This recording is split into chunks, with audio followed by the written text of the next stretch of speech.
to the City of Eastpointe's Board of Ethics meeting today, February 8th, 2021 at 5:30. Can we begin with the roll call, please?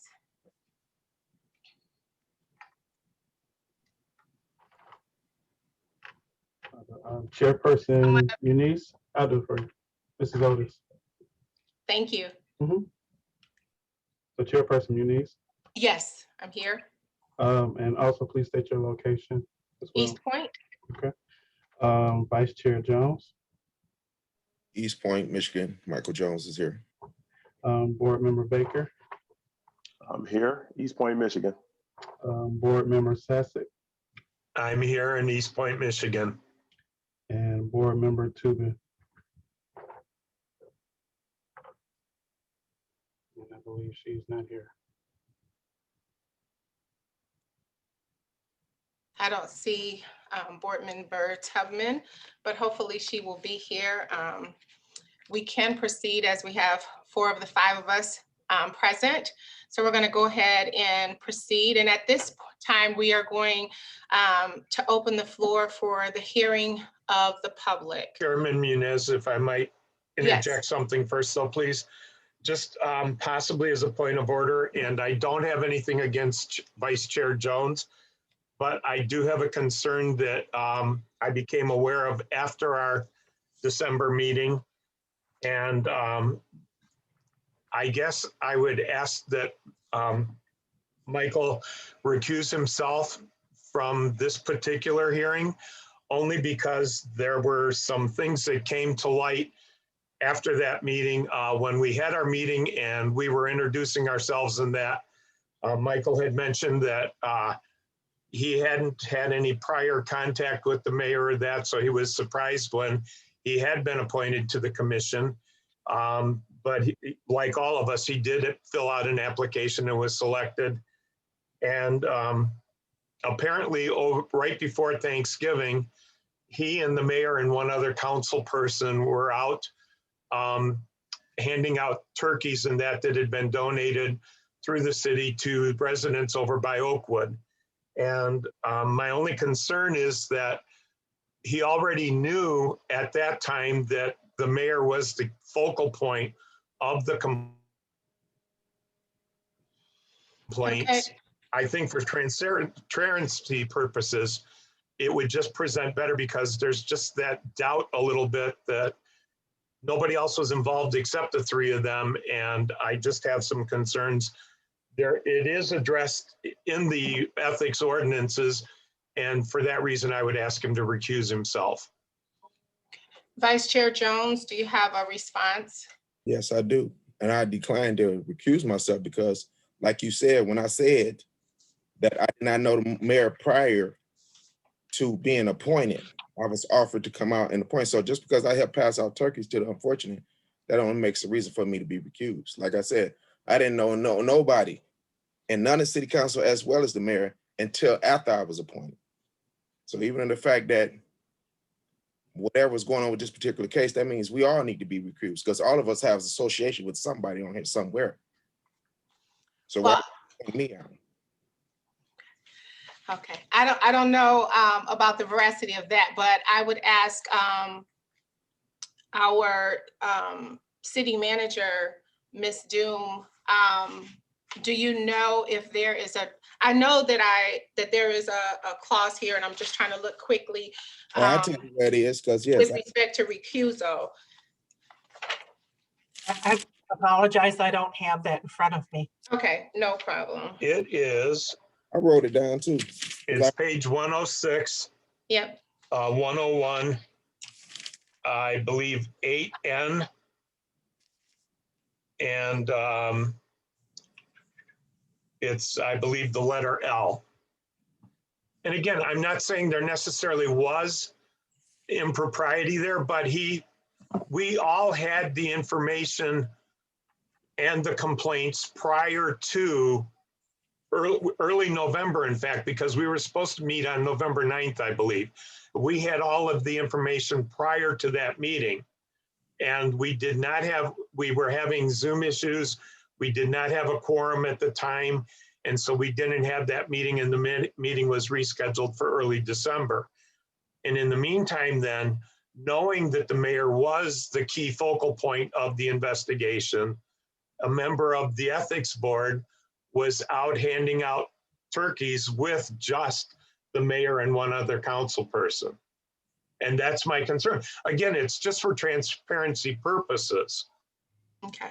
I'm gonna quickly ask, even for Mr. Baker to chime in on this as well. But based upon what I am seeing in the ordinance, I believe the specific portion of the ordinance that you were referring to applies to employees or officers of the city, where there's another section, which is section 2-103, that applies to the Board of Ethics specifically.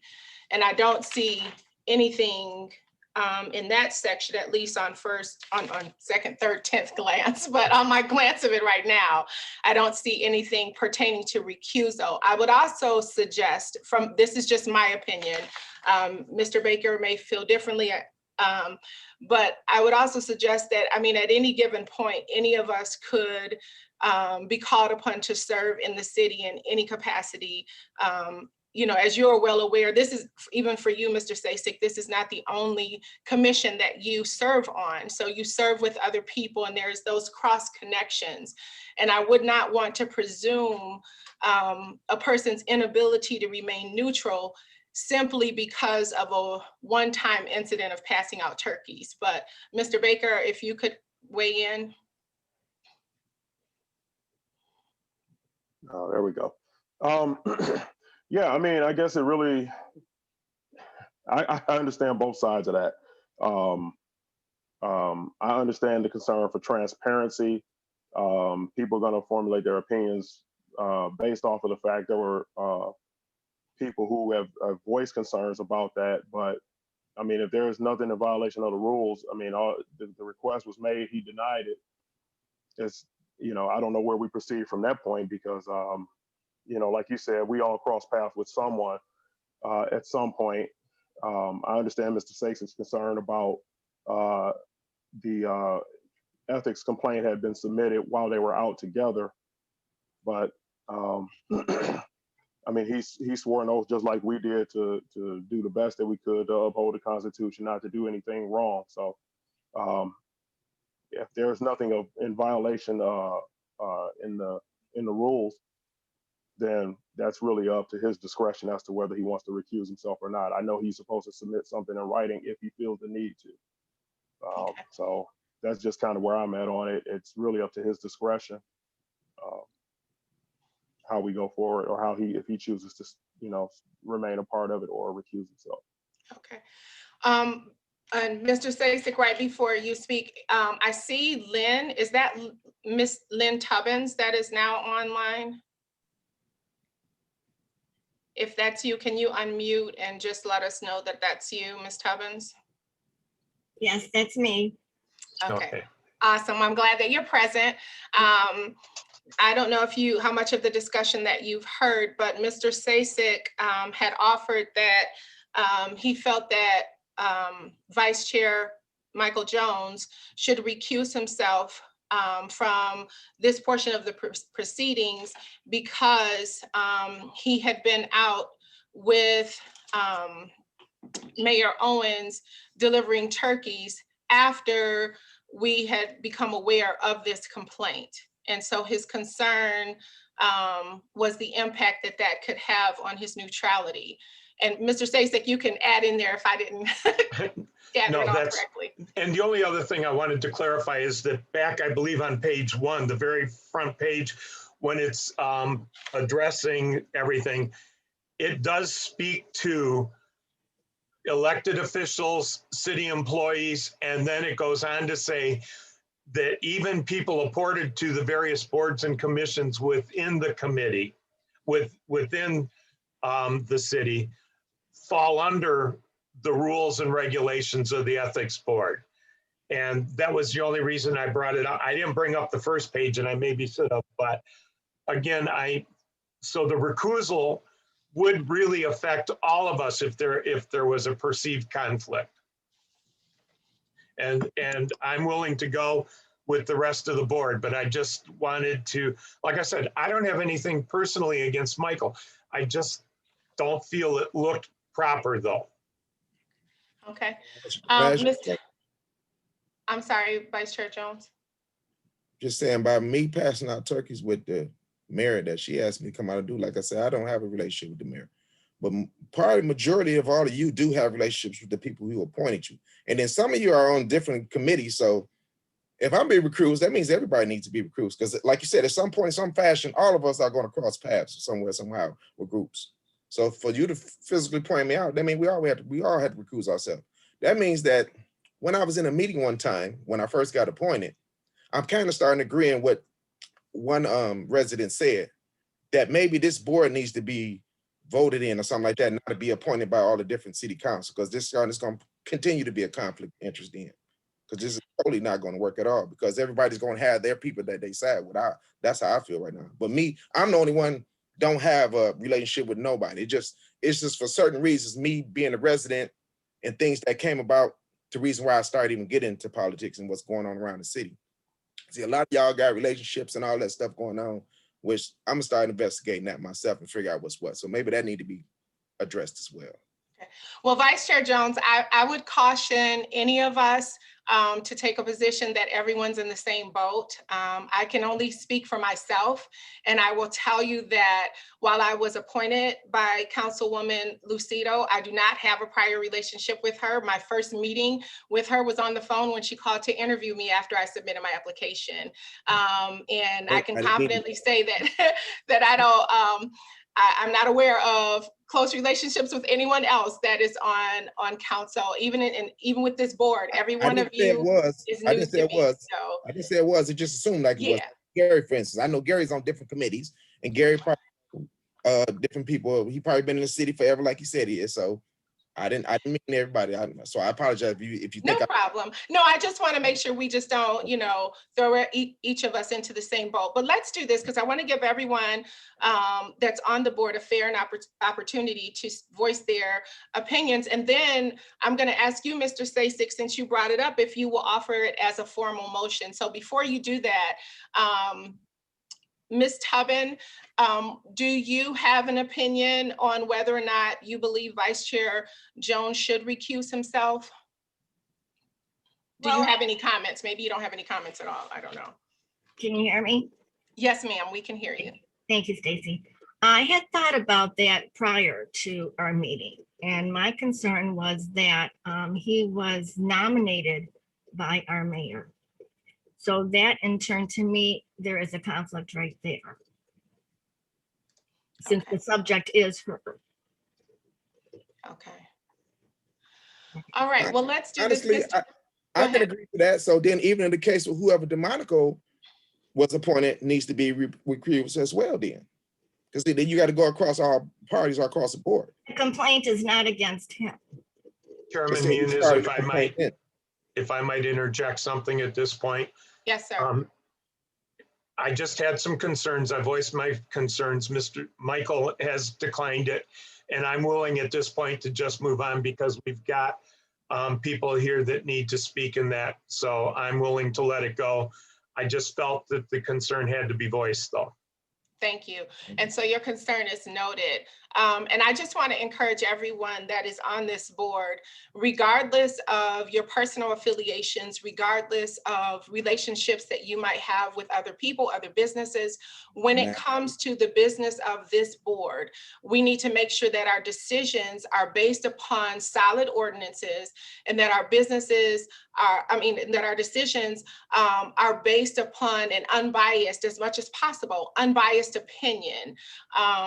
And I just want to encourage all of us moving forward that be our mindset. When we're listening, listen with an open mind. Don't prejudge before you've heard both sides of the evidence, because otherwise we're not being judicious in our position and in our role here.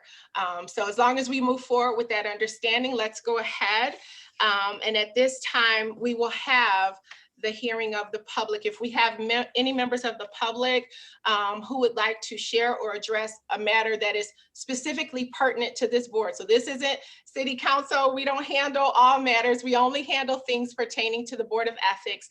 But if you have something that you feel that we as the Board of Ethics need to hear or need to address, this is your opportunity to speak. You'll have 3 minutes.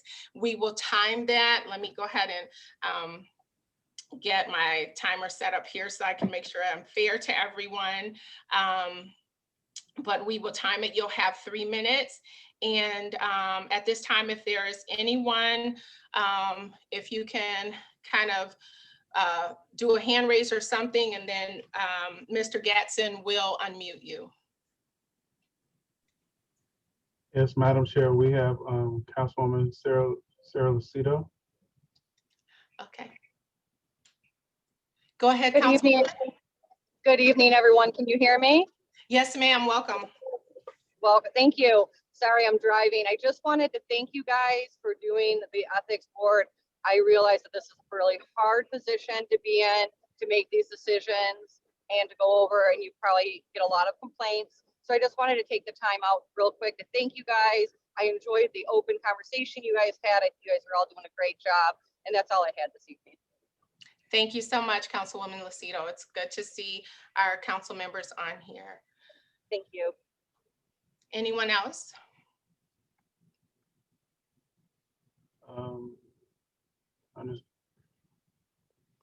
We have Ms. Mary Hall Rayford. All right, good evening, Ms. Mary Hall Rayford. If you could let us know what part of the area you are coming from, and you have 3 minutes. Good evening. I just have a really quick question regarding the criteria or I want to know if it's specified in the application for the ethics board, or if there's a clause in there regarding fairness, non-bias, and the veracity of obtaining that information. I realize you can't address that right now, and that's great. But if Ms. Doom could provide me with that information at a later date, I would certainly appreciate that. All right, just to clarify, the veracity of obtaining which information? How do you determine whether somebody is truly unbiased and able to make a decision? I was listening to the conversation earlier. I realized that to some degree people cross paths, but at the same time, if there's a situation such as this one where it's directed, or as Mr. Sasek said, the focal point is known to one of the board members, how that should be handled. I'm just curious as to what the actual criteria is. Yes, ma'am. All right, so noted. Thank you so much for joining us tonight. Thank you. Thank you for your question. Anyone else?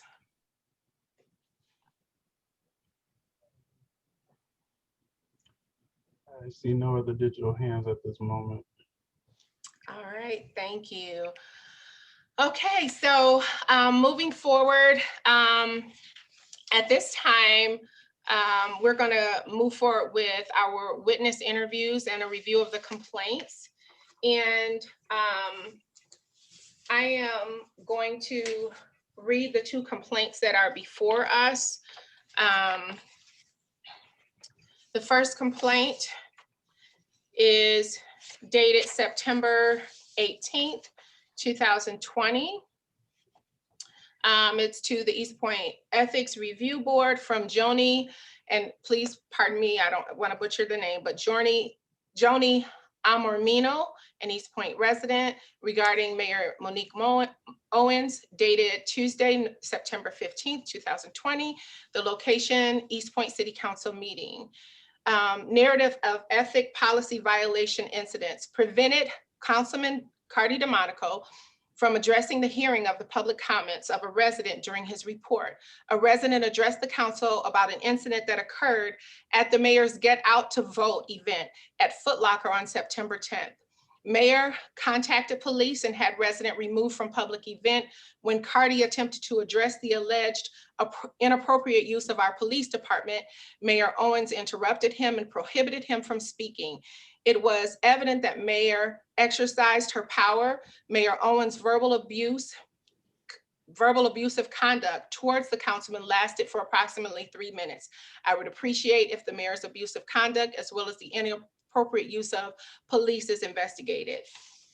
The second one is dated September 19th, 2020 at 10:49 a.m. It's from Tim Clary. It states, I am writing this and hoping enough people complain that something will be done regarding the last city council meeting. I am furious about our mayor's reaction to some of the comments made. For her to go against your own policies and smile in the camera, which really gets me boiling, saying she doesn't care and she will do it again. Something needs to be done about this, and doing what she wants because it's paid for by the supporters of Monique Owens does not give her reason to do it. She's using her title even though it has nothing to do with the city. I hope this makes sense and there is some consequences to all this disrespect to everyone by one person. Thank you. Having heard the two complaints, I first want to ask our board before we begin interviewing the witnesses, because I want to make sure that we have our scope properly in view, whether or not you believe that the allegations in both complaints are sufficient to allege a violation of section 2-101.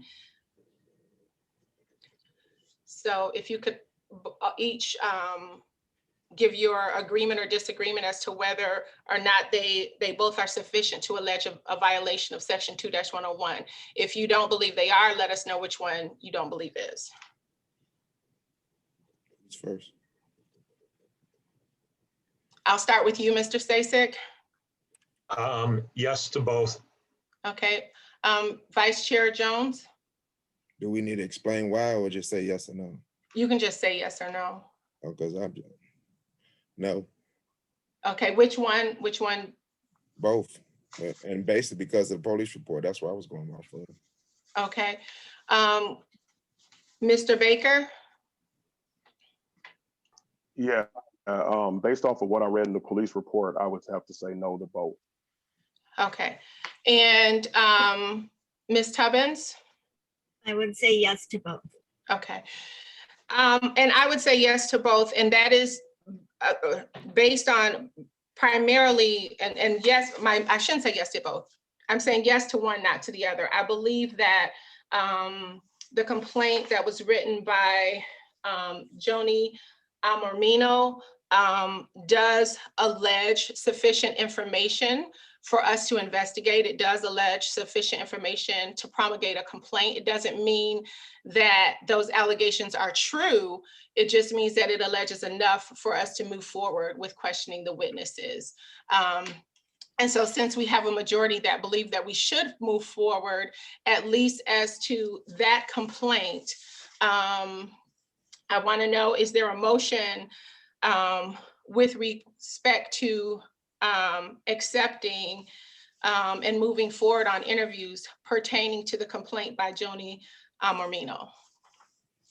I'll make a motion that we continue with the complaint by Joni Amormino. Okay, is there a second? I second. All right. And then can we have a calling of the roll? Yes, Board Member Sasek, Yes. Board Member Tubman, Yes. Board Member Baker, No, Vice Chair Jones, No, and Chairperson Muniz. Yes. All right, so with that being noted, we will move forward with the interview of witnesses. And is Ms. Jean Trice available tonight? Is she on? Yes, I'm on. Good evening. Hi.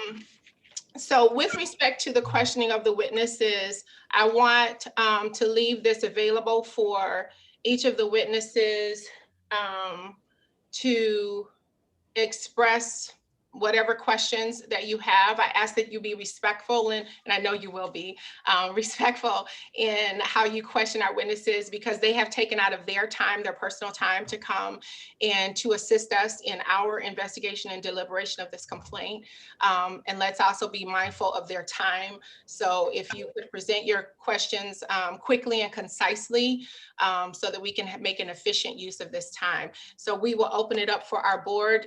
If you have any questions for Ms. Trice, if I could first ask Ms. Trice, if you could tell us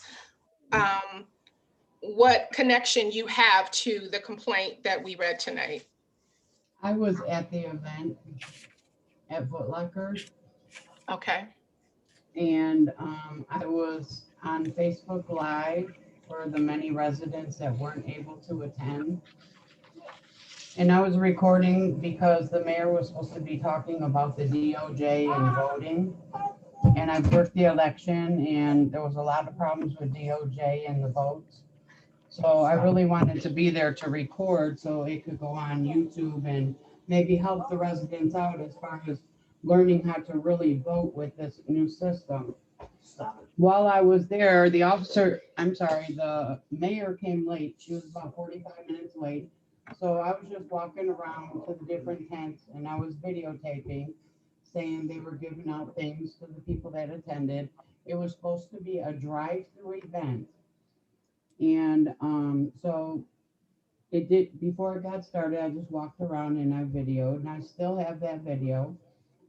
And when she appeared and saw me, she started telling her security guards that were standing, her personal security guards that were standing in the parking lot, that she didn't want me around her. For what reason, I don't know, because I've never had a problem with her before. And then they started coming after me like one-on-one, saying I have to leave and I have to stay away from the mayor. Well, she was at the back of the building. I was at the front of the building recording live. And then some police officers drove up in the car. And as they drove up in the car, she ran from the back of the building to the front. And she told them that she wanted me removed from the event, that I was harassing and intimidating her. And at that time, I was now sitting on the light post in Foot Locker parking lot. And the officer told me to come over there by him, and I did. And he said, the mayor just said that you're harassing and intimidating her. And I said, well, how would that be? This is a public event. And I said, and I'm just walking around, and I'm on Facebook Live for the residents because she's supposed to be speaking about voting in the DOJ. So the officer said, well, you have to go stand on the sidewalk if you want to stay here. Otherwise, you're going to have to get in your vehicle and leave. And I chose to leave because I didn't want to make a scene out there. And I just left, and I was very upset about it because I wanted to hear what she had to say. And I think there was abuse of power of her telling the police that, you know, I was harassing and intimidating her, because she's at one end of the building, I'm at the other. So how am I harassing or intimidating you? So like I said, I feel that's abuse of power. And then for the officers to say, well, just stand on the sidewalk and then you can stay here. And I chose not to stand on the sidewalk. Nobody else was. And they weren't doing a drive-through event that it was supposed to be. She was letting everybody just walk up there and talk and take pictures with her. And I really felt humiliated after that. And I want to know why I could not attend and record on Facebook Live about this event when she was supposed to be talking about the DOJ. I mean, why did she single me out? So at this point now, I want to say that maybe I felt she was being racist toward me. I couldn't walk the event. I couldn't drive the event. I couldn't record the event. I had to stand on the sidewalk or get in my car and leave. And if you have any questions, please ask me. Thank you so much, Ms. Trice, for coming tonight and for sharing your perspective. Do any of our board members have any questions at all?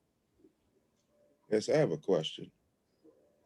You said that you were part of the election? You worked for the elections? No, I worked at one of the elections. They asked me to work. And the people that were coming in there voting were very confused. You could only pick one candidate per square. So if it was John James in the first square, Mary Jones in the next one, and Sarah Sue in the third one, you couldn't pick them all in one. You had to pick one person per square. A lot of the residents were very confused about that. So we had to spoil their ballot and we had to redo it again. So you actually work on the elections committee. Would you have another occupation? I'm not on the election committee. I worked as a poll worker. Okay, poll worker. So is that a city job? No, it's not. You So can you volunteer volunteer. to work, but you do get paid a little lump sum, not a lump sum, big lump sum, it's little. So the Anybody other, can work. You could go work if you want. my other question is, you said you never had a problem with Mayor Owens. No, I did not. Oh, I'm just looking at from the police statement, the police report. And it says here that she don't like you and you don't like her, is a statement that he said the police officer said you made. Did you get a copy of the police report? No, I did not. Yeah, Vice Chair Jones, I'm not sure that all of the witnesses would be privy to all the documents that this board has been privy to. So we need to function realizing that they may not. Well, that's why I was asking, because I would assume by her being the actual person in the police report that she had the police report. I was told to go stand on the sidewalk or get in my car and leave. And there was That, no police report. yeah, that was said in the police report, said that you didn't have to leave, that you could stand on the sidewalk. But you know, there's some Okay. other statements in here that said that the officer said that you made, but you haven't seen the report. I'm very transparent. Like I said, I'm very non-biased. I don't have a relationship with nobody here. And me, honestly, I think you need to read the police report and see what it was said. Are there Or- any other? Okay, just as in an effort to keep this moving, are there any other questions? Did you have any other questions, Vice Chair? I'm gonna let somebody else go ahead. I was just going off what she was saying, but I'll let somebody else take a chance. Yes, sir.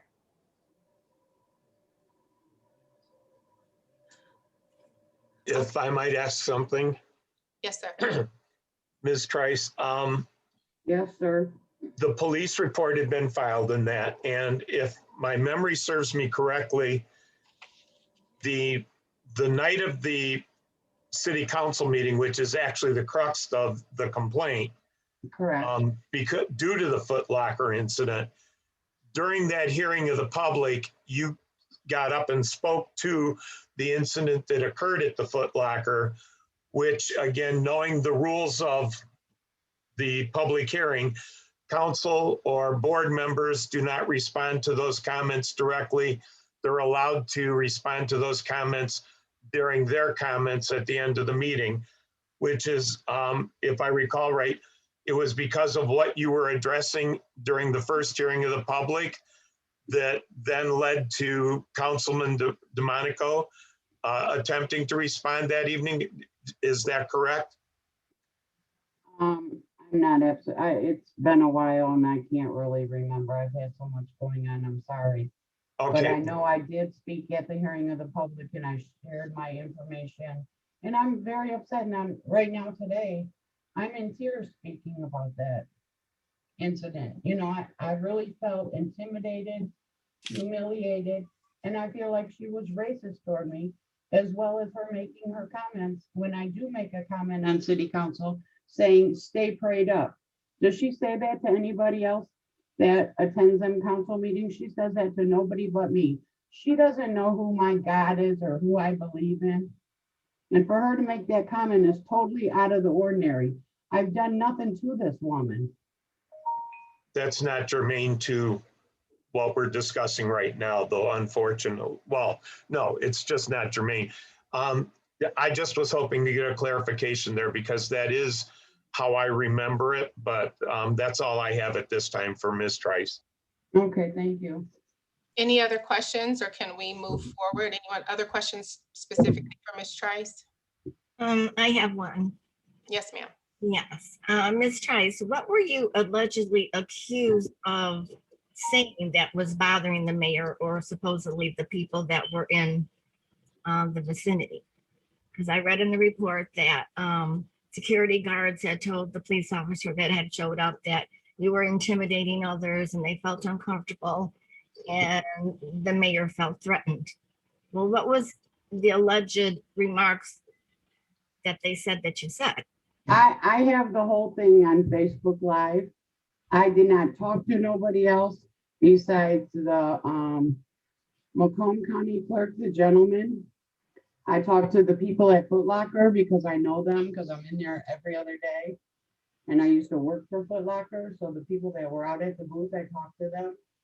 And other than that, I was standing there just showing my phone of what was going on at the event, saying, we're waiting for the mayor to appear to tell us about DOJ. Okay. And Any- that never came up the whole time. She was doing pictures with different people, hugs and whatever else.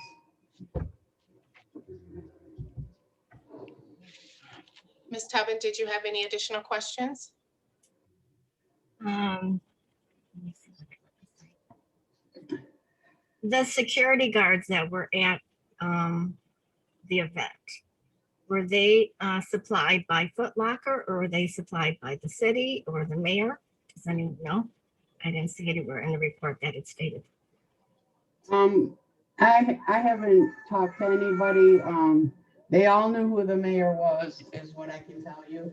But I did go up to Foot Locker and ask them, and one of the employees there told me that that was her event out there. They had nothing to do with it besides the table, so I don't know. Okay, thank you. Yes, ma'am. Mr. Baker, any questions? No, any that I may have had, she's already spoke to those things, and I've read the police report too, so I got enough information just between her and that. Okay, thank you. And Mr. Jones, I know you had reserved some of your questions. Do you have anything additional?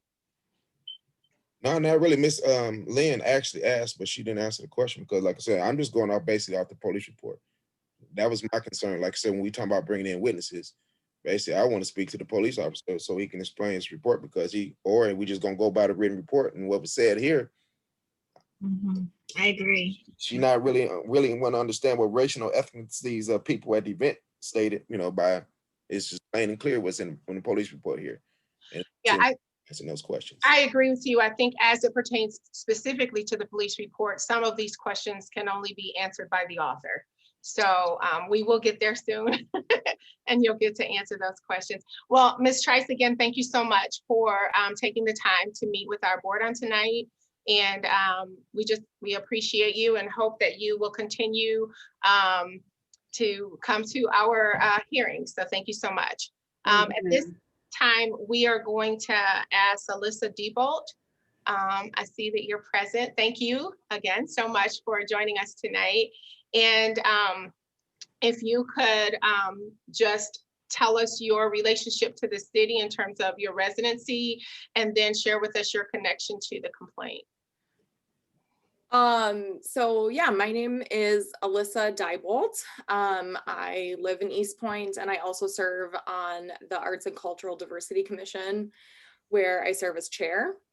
I'm a little confused of my role here tonight, but I do think, I rewatched the council meeting so this happened and these complaints are kind of stemming from, and so my husband is Cardi DeMonico, councilman. In the conversation that was happening between Mayor Owens and Councilman DeMonico, Cardi accused the mayor of using the police inappropriately, and Monique made a comment about how he was speaking to her disrespectfully, and she then brought up me, and how he expects people to talk to his wife, at which point Councilman DeMonico said, speaking of my wife, that is another resident that you have called the cops on. So I believe that that is why I've been called tonight. And I guess if I can get like a little clarification, if that's why, then I can talk about my experience of Mayor Owens calling the police on me. Yes, so you're right on track. And actually, one of the reports that our board has received is the police report from February 6th. Okay. And that does include your name for that purpose. Cool. So if Okay. you want to share anything pertaining to that, Yep. and then if you don't mind, our board may ask some questions. Perfect. Okay, thank you. So just about, a year ago on February 6th, 2020, the Arts Commission was planning for an event that was to be held on February 8th, actually, 2020, for Black History Month. One of the parts of the event was different community leaders reading sections of I Have a Dream by MLK. So a couple nights prior on a Thursday evening, we used council chambers at City Hall to rehearse the lines and make sure we had all the order correct and figure out where we're going to stand and just logistics and stuff and do a rehearsal. The room, there was 11 people. The room had, our school superintendent, school board members, city council members, and Arts and Cultural Diversity Commission members. And at the pretty close to the beginning of the rehearsal, I was handing out pieces of paper to each of the individuals that were going to be speaking so that they had their role. And I handed Mayor Owens her section and I said, here you go, Monique. It was a very one-on-one conversation. And again, I want to really emphasize it was a very informal rehearsal. The public was not there. And she said to me that I needed to call her mayor. And I said, I'm not going to do that. And I walked away, continued with rehearsal. She handed me back the piece of paper and said, I'm not going to be involved in this, and left the room. No one else in the room heard her say that to me at all. She left the room. I've heard from other people that were there that they really just kind of thought she had just went to go to the restroom or something because it was very brief. She came back and interrupted the rehearsal, spoke for probably about 5 minutes about how disrespectful I was being and that anyone who stayed in the room was also complicit in the disrespect that I was serving to her. At that point, the school board president, John Grunberg, asked, what are you talking about? And the mayor detailed that I refused to call her by her title. And I confirmed that this happened. And Mr. Grunberg, no one even heard this conversation happen. And she continued on with how disrespectful I was, and that anyone who stayed in the room was agreeing with my disrespect. At that point, when she left the room, we just continued the rehearsal.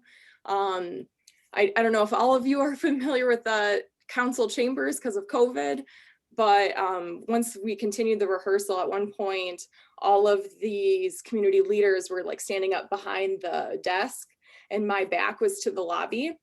And at some point, a police officer showed up in the lobby of City Hall. And once our rehearsal was over and I saw that there was an officer there, I honestly thought it was for the planning commission meeting that was about to happen, because they were going to be talking about medical marijuana and container homes.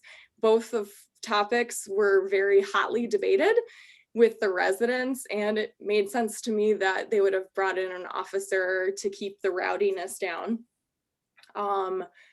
Later on, right before the planning commission meeting started, city manager Elke Doom pulled me aside and said, she informed me that the mayor had called the police on me because she felt threatened, and that I was being requested to have a mediation session with the officer and the mayor and the city manager. Elke asked me if I wanted to have Cardi there. I said no. And then she asked me if I wanted the police officer there, which I also declined. So the city manager and I walked back to her office. And I had a 15-minute mediation with the mayor and Elke and myself. I recorded that conversation because I felt I needed to document it, and I can provide that to the ethics board members if you'd like. During that mediation, it was very clear. I mean, the mayor wanted me kicked off the commission. She wanted the event canceled that we had spent 6 months planning.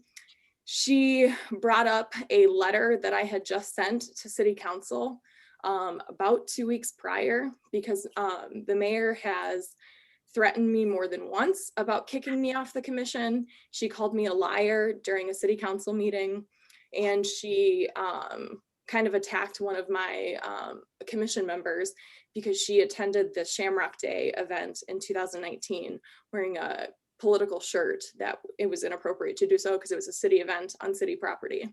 So she brought up this letter a couple times with me, and she was demanding that I apologize to her and do so in front of all of the community leaders who were present at that rehearsal, which I said that I would not do. The city manager asked me to promise to address the mayor with her title at the event, which I agreed to do. That was basically the whole 15 minutes. The event happened on Saturday, February 8th. It was really well attended by residents and stuff. Yeah, so I guess that's my experience. Okay. Thank you so much for taking the time to share. I do have one question just for clarification. You said that you've been threatened by Mayor Owens on more than one occasion. Is that the threat pertaining to your position on the committee or some other type of threat? It was my position on the committee. She has said previously that she would, I don't think that you should be on the commission anymore, and I'm going to make sure that you're not. Has come to an arts commission meeting and said she wanted to make sure the goals were on the city's agenda and not on anyone's personal agenda, which I took as a personal comment.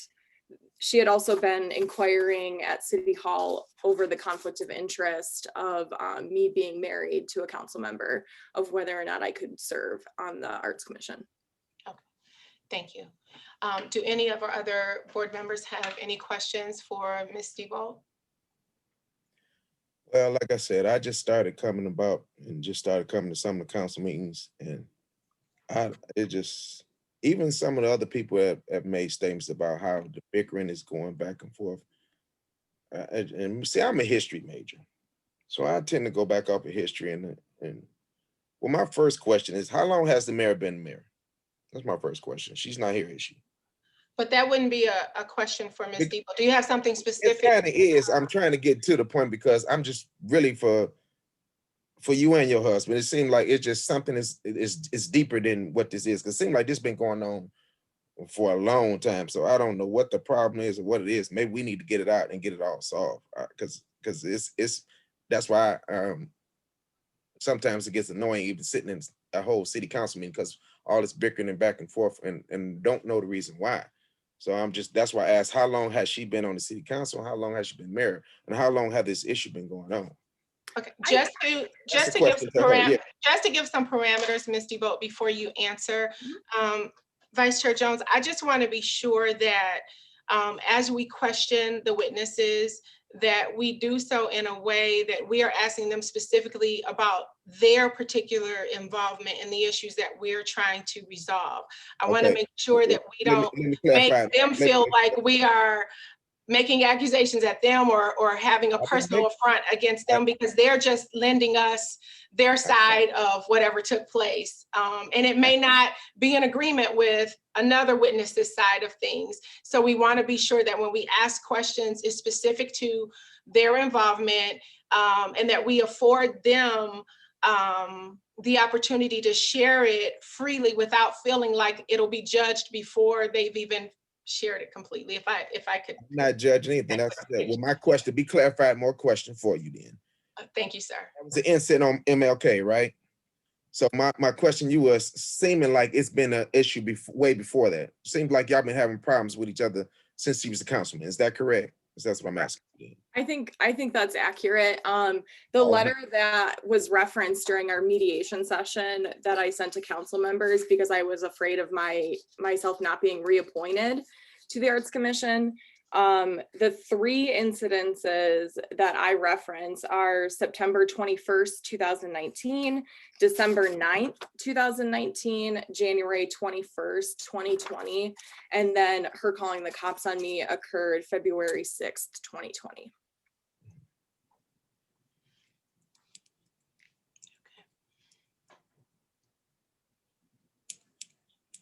All right, does that, any further questions, Vice Chair Jones? I guess now, like I said, I'm just trying to figure out how long this been going on because it's beginning to become annoying. I'm quite sure the residents are tired of it too, but you know. Me too. Okay. Do any of our other board members, Mr. Sasek, Mr. Baker, Ms. Tubbin, do either of you have any questions for Ms. DeVault? I do not have any questions for Ms. DeVault. Thank you, Mr. Sasek. Mr. Baker? I have just one. I just want to know the threats to your position on as chair of the commission. Were they issued in writing or were they verbal? I got the dates written down that you said. Did she put that in writing to you, or was it just done verbally, like at a meeting or something? So the first one on September 21st, 2019 was a verbal interaction during Shamrock Day. The December 9th, 2019 was during an Arts and Cultural Diversity Commission meeting. And then when she told the city manager she wanted me off the commission was that mediation session, which I do have a recording of that I can provide. Okay. So that's not in writing, it is verbal, but I have definitive documentation. Okay. Okay. Okay. That was all I had. Thank you. Thank you, Mr. Baker. Ms. Tubbin, and then I'll come back to you, Vice Chair Jones. Ms. Tubbin, do you have any questions for Ms. DeVault? No, thank you. Mr. Baker did ask my question. Thank you. Okay, thank you. And Vice Chair Jones, go ahead with your question. So, well, you give me your honest opinion. Why you think she wants you off the commission? I don't think she likes me. Okay, for what reason you don't know either. You'd have to ask her. Okay, yeah. Chair Muniz, if I could add one more thing about the police situation on February 6th. So as a commission member and just generally involved with government stuff, I love documentation, you know, that's why I recorded that conversation and stuff. So the next day, and this is noted in the police report, the next day on February 7th, I went to the police station to FOIA, Freedom of Information Act, the report, because, you know, this officer was at City Hall for an hour and I wanted to see the documentation about why that had occurred. I spoke with Deputy Chief Kaiser and he had no clue what I was talking about. There was actually no report written until I went to the police station. And the reason I bring this up very specifically, and I think in my personal opinion, now you guys all have decisions to make tonight, but in my personal opinion, what really tells of how, in my instance on February 6th, of how the police was inappropriately used, when I asked for the 911 call, it doesn't exist. Because Mayor Owens called Public Safety Director George Rohib's personal cell phone. And then, in my opinion, George Rohib, you know, he did not do the right thing. He did not tell the mayor, hang up and call 911 if you are threatened, hang up. This is not a personal cell phone situation. He used his cell phone and called now retired Lieutenant Childs on his cell phone. Again, no documentation, no phone call for me to FOIA and have the record of. So I don't think that Mr. Rohib acted appropriately either and did not tell her, you are being threatened, then hang up and call 911. So she called his cell phone, Rohib called Lieutenant Child's cell phone, personal, and then Lieutenant Child sent Officer Holder to City Hall for an hour. I requested all of this be documented because it was an hour of officer time that, you know, if if an actual emergency would have been happening somewhere else in the city, that there was an officer who could not go anywhere because of what happened that night. And I really think that that really speaks to the inappropriate nature and the abuse of power that, for my instance, what happened. The fact that all these personal cell phones were used, there's no documentation of it because none of it's FOIA-able. That, for me personally, I think is the biggest problem. All right, Chairman Muniz, if Yes, I sir. could, in looking at the police report again, and I did earlier, well, I've looked at it multiple times since we received them. The thing I found interesting too is that there are numerous witnesses to the incident, but yet none of them were interviewed either.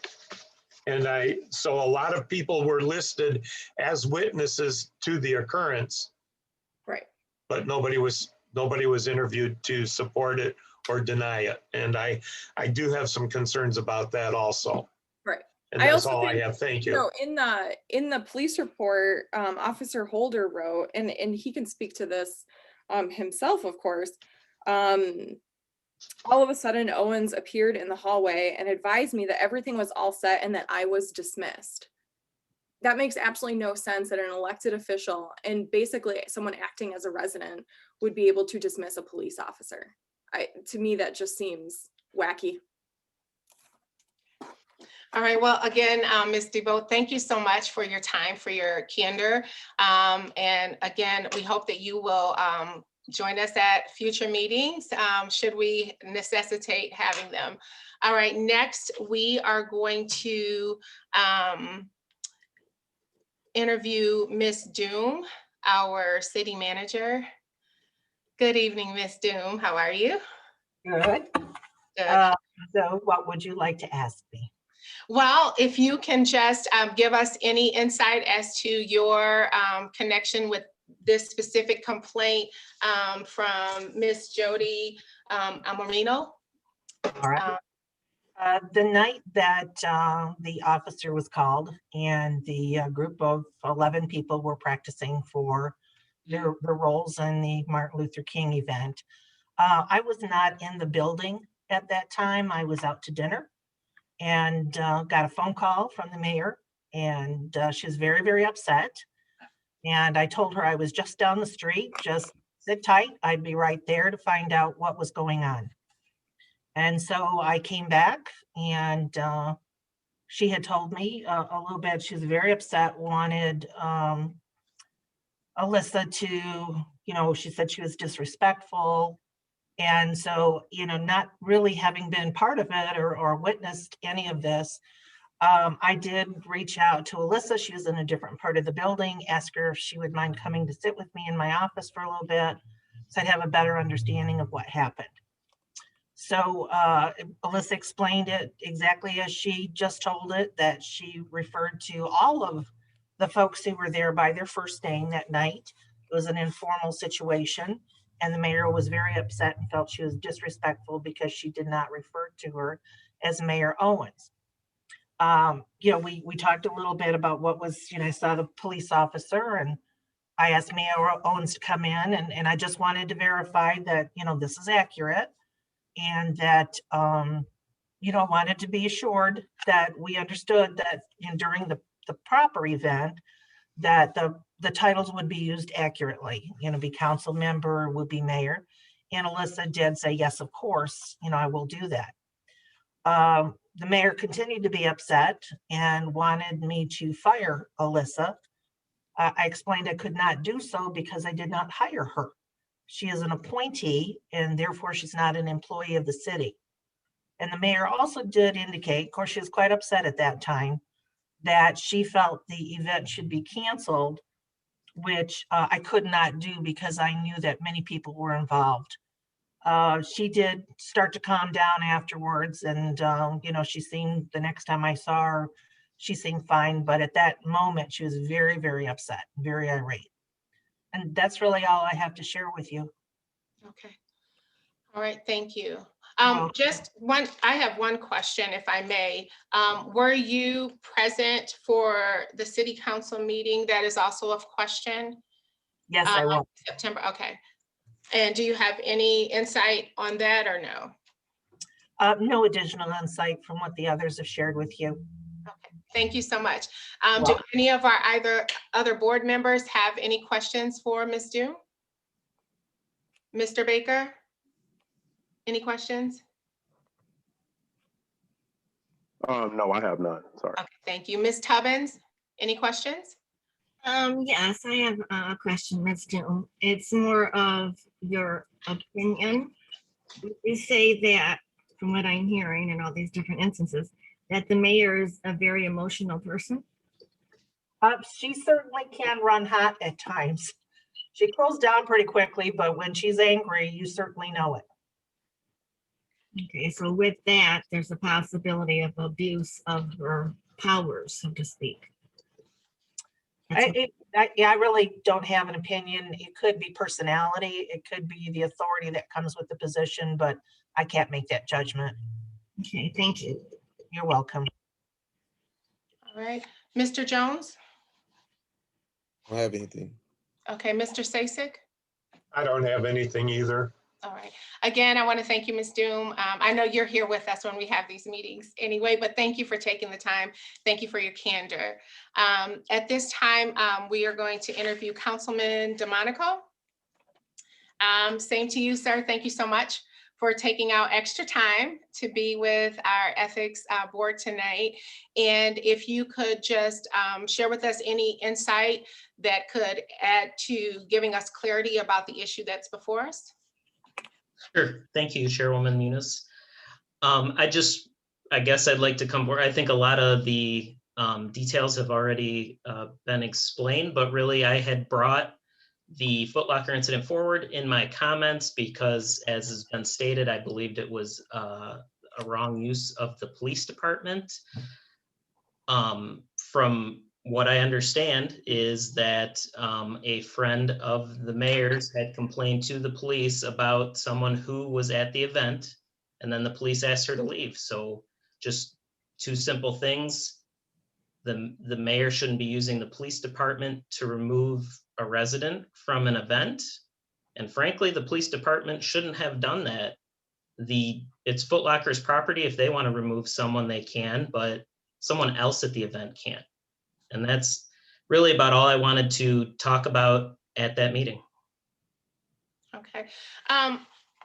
Thank you so much. Since you are a member of City Council, and I'd also wanted to ask this question of Ms. Doom, and just realized that I didn't. So I had previously written this down.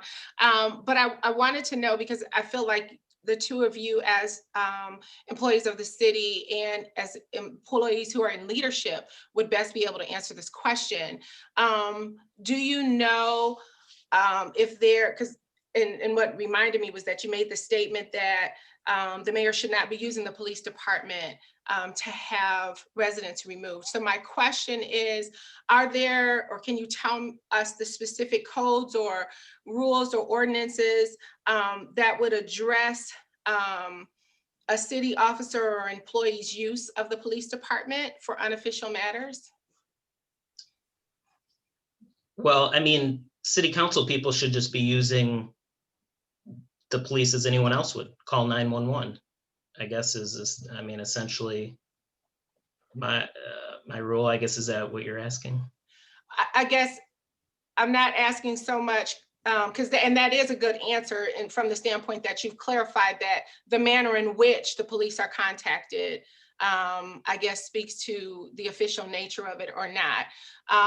But my question was more to, is there anything written down, codified in the city's rules or in job descriptions that addresses a city official or a city employee's use of the police department for unofficial matters? Sure. I mean, it's a abuse of power. And I guess if we're looking at the, ethics ordinance, page at least 4 on the copy I have, the public resources, which is section F on 2-101.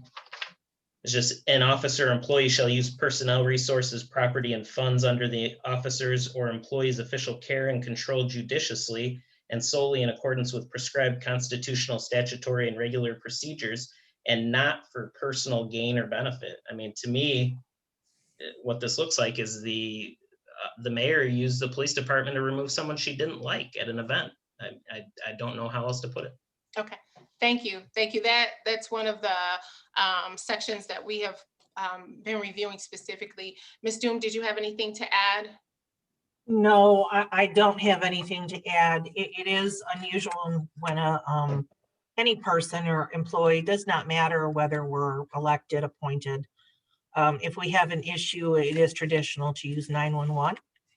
But sometimes people don't. If they have a working relationship and the cell phone number's on their phone, then, you know, it might be a quick call. I can't really say. I am aware of the police report not being readily available until requested.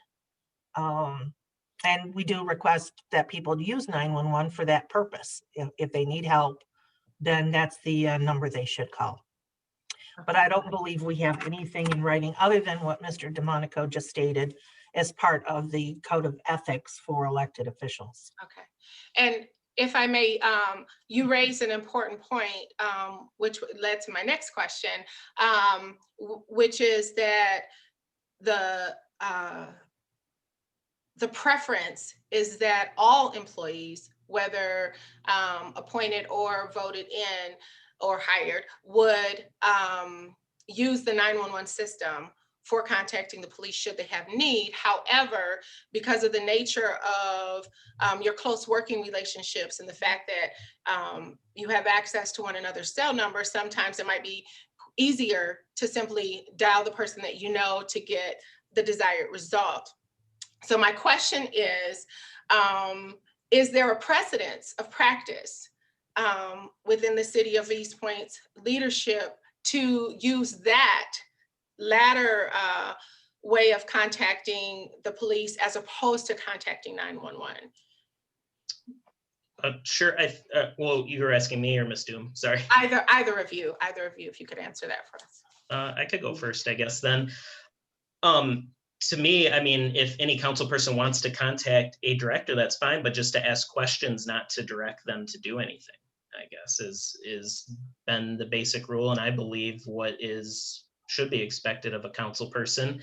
Ms. Doom is the boss of every director. She is the one that directs them what to do, not city council. We hire her and she, it's her role to manage that, and of course the director should be making his own determinations about what officers are doing also. Okay. Ms. Doom, do you have any response to my question?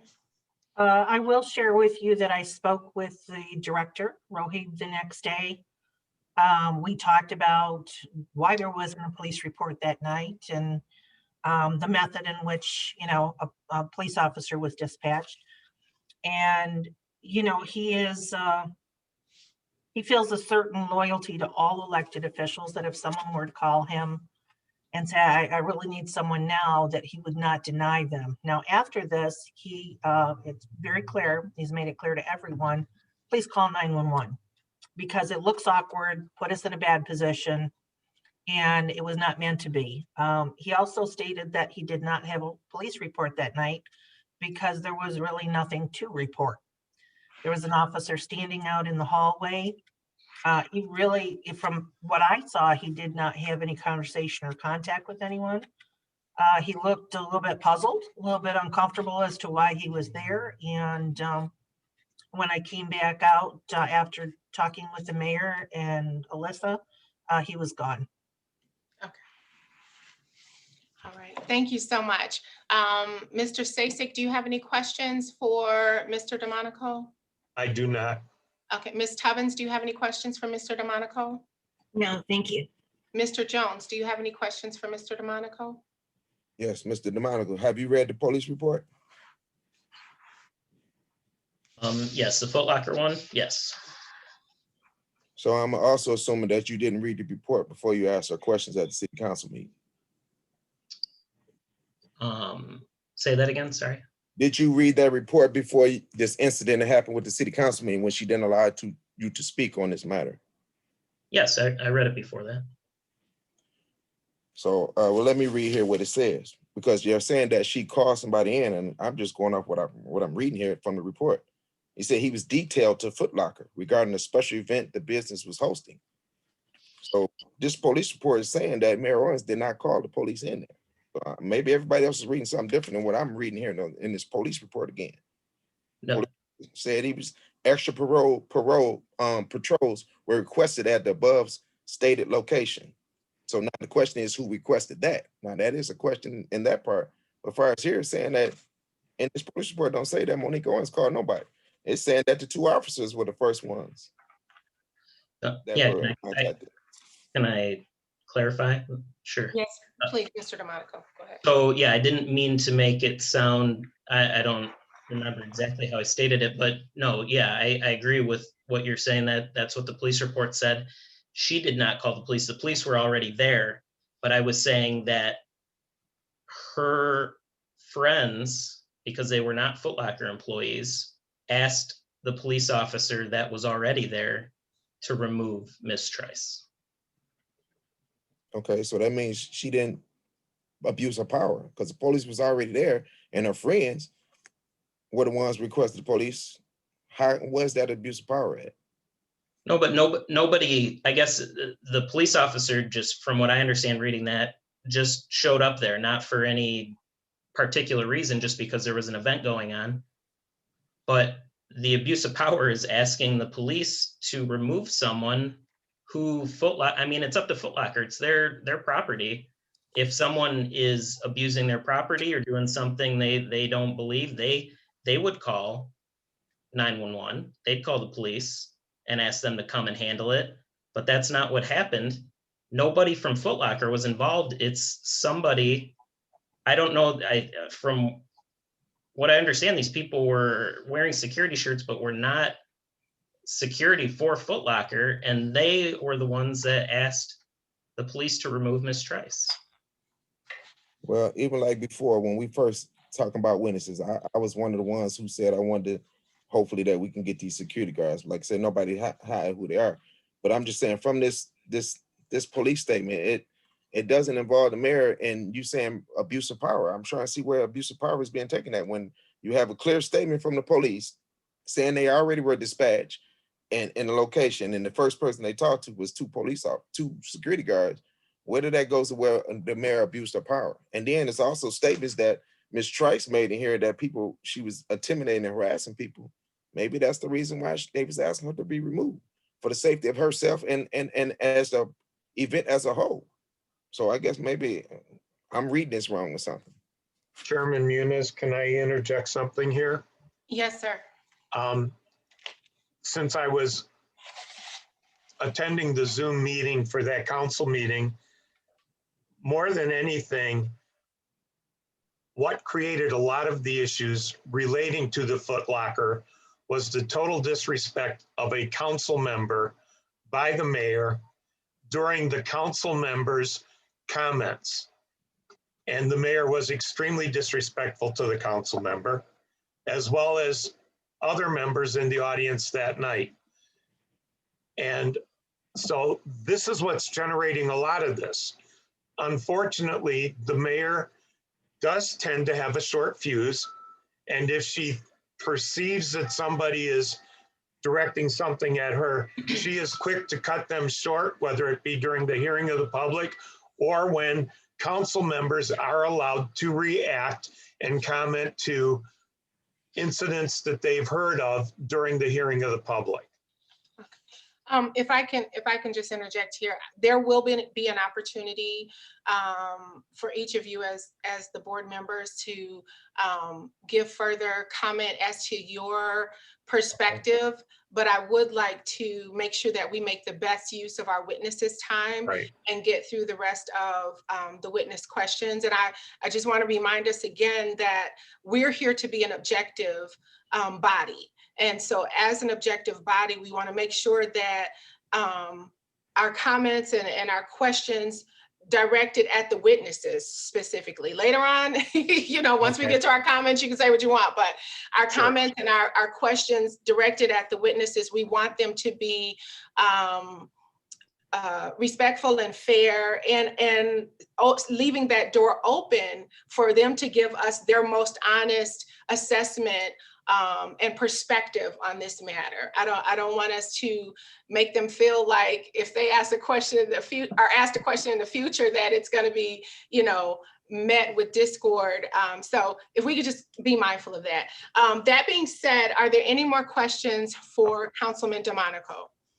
I just got one last question. I just want to clarify, because you made a statement that you read the report before you made a comment trying to address the abuse of police power. I wanted to know where in this report where you read where she abused police power. I guess, I mean, Ms. Trice wouldn't have been removed if she wasn't there. That's. But you were saying that she was called in, that she called the police, and she didn't call. That's part of this complaint I'm hearing, that she called the police in. And the police report is clearly saying she did not call the police in. I think the calling of the police is irrelevant if they're there already. I mean, I don't. So how is that abuse of power? Because they're, I mean, so city council, right, is the boss in the city, right? And we hire Miss Doom and Mr. Albright, and then Miss Doom is the public safety director's boss. So anyone on city council, like with how the power structure is, that's why we've made this ethics board to determine on this, because I mean, you know, the director or an officer might feel like they need to do what the mayor says because she's their boss. I mean, are you gonna, you tell your boss, like you tell them you're not going to do that? I mean, I guess that is why this is an ethical issue here. She and her, you know, friend should not have asked the police to remove a person from this event. I don't know how to raise my hand, but I would like to clarify. Ms. Trice, you're wanting to clarify something? I'm sorry. Yes, ma'am. Okay, can you hold that, and possibly there'll be an opportunity to do it in just a moment, if you don't mind, if we can just finish up. Yeah, Mr. I DeMonico. didn't know how to raise my hand, so. Okay, thank you. Okay. Thank you so much. All right. Because Go ahead. I'm sorry, Vice Chair I'm Jones. just looking at still at the other statements of that case of her being removed because some of the harassing and some of the intimidating stuff that was said here that the police officers got in his police report. I don't get it. Vice Chair Jones, if I may, there is a section of the police report that it's talking about Mayor Owens' conversation with the police officer. And in that paragraph, it states, Mayor Owens further stated that Trice was making people feel uncomfortable and stated she has to leave. Mayor Owens walked back over to the DJ area and continued speaking with people at the event. Just as a point of clarification. Yeah, I know. I read that. Okay. All right. All right. Any other questions for Mr. DeMonico? I'm done because we ain't getting my answer. Go ahead. Okay, thank you. All right, thank you so much again, Mr. DeMonico, for taking time out tonight and for your candor. Yes, sir, Mr. I did have one. I just wanted to clarify something. I know he stated that the security did not work for Foot Locker, or I just want to make sure I heard that correctly. And from what I understand, that is what I believe. Okay. Because I guess I was just curious as to who they were working for. I didn't know if they were her personal security, or I don't know, because I wasn't at the event, so I was curious. So that's a question maybe we can get clarification from Mayor Owens when we have an opportunity to ask her some questions. Okay. All right. Okay, if there's nothing else, again, Mr. DeMonico, thank you so much for your candor. We appreciate it. I do have just one other follow-up question before I let you go, and that is whether or not, because you've served a little bit longer on city council, and so is there a precedence that has already been set for the type of communication and interaction that occurred between you and Mayor Owens on the 19th? Is that something that could have happened before with a prior administration, or was that something that was unique? Is which part are you saying? The interaction between you and Mayor Owens at that hearing at the city council meeting? Yeah, I guess I've never had to bring that problem up before. I guess if that's what you're asking. In terms of how she spoke to you when you were trying to ask a question, that whole interaction between the two of you? Oh, sure. I don't think I've been cut off before like that and not allowed to speak. I mean, I think, whatever there, but yeah, I think that's the first time that ever happened. Okay. All right. Thank you again so much. We appreciate your candor and your assistance. At this point, I know we have the officers. So Officer Holder, are you still available?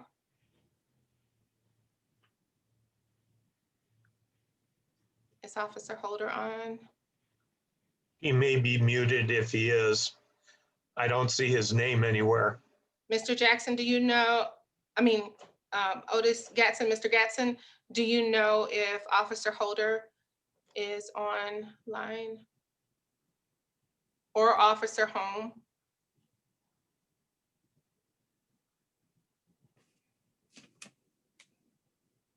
Ms. Doom, do you know if officers Holder or Holm are with us tonight?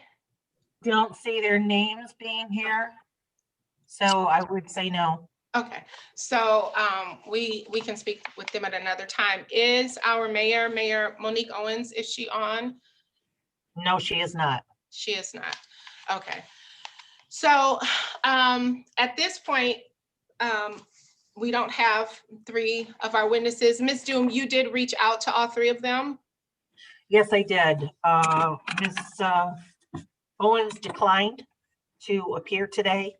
The officers, I did speak with their supervisor. They would try and be on if possible. Okay. But yeah, they may have been on earlier and been called off to an event. Okay. But I don't see them there now. And I'm sorry, I haven't looked at the names, since we started. Right. Okay, no problem. I had been kind of trying to keep an eye out for them, and I did not see either of those 3 names come up. So we'll assume that possibly they well, you said that the mayor declined and the officers were probably otherwise unable to join. All right, so that being said, I now just want to open up the floor for well, actually, you know what? I'd like for us to reserve our comments for the board comments section, if that's okay. Yeah. And just kind of take a little bit of break away from the interviews. And if we could go to the review and approval of the complaint, and then we will have board comments. And in that space of time, I'd like for each of the board members to just share where you are with respect to the complaint. So that being said, we're going to look at the complaint form, which was already sent to us by Ms. Doom's office. In reviewing this, it's a sample ethics complaint form. This form is for use by anyone wishing to file an ethics complaint against a member of Eastpointe City Council. This form will be distributed to the Eastpointe Ethics Board, which will determine if an investigation is warranted. If so, the board will investigate the claim. It gives an opportunity for the name and address, telephone number, and email of the complainant.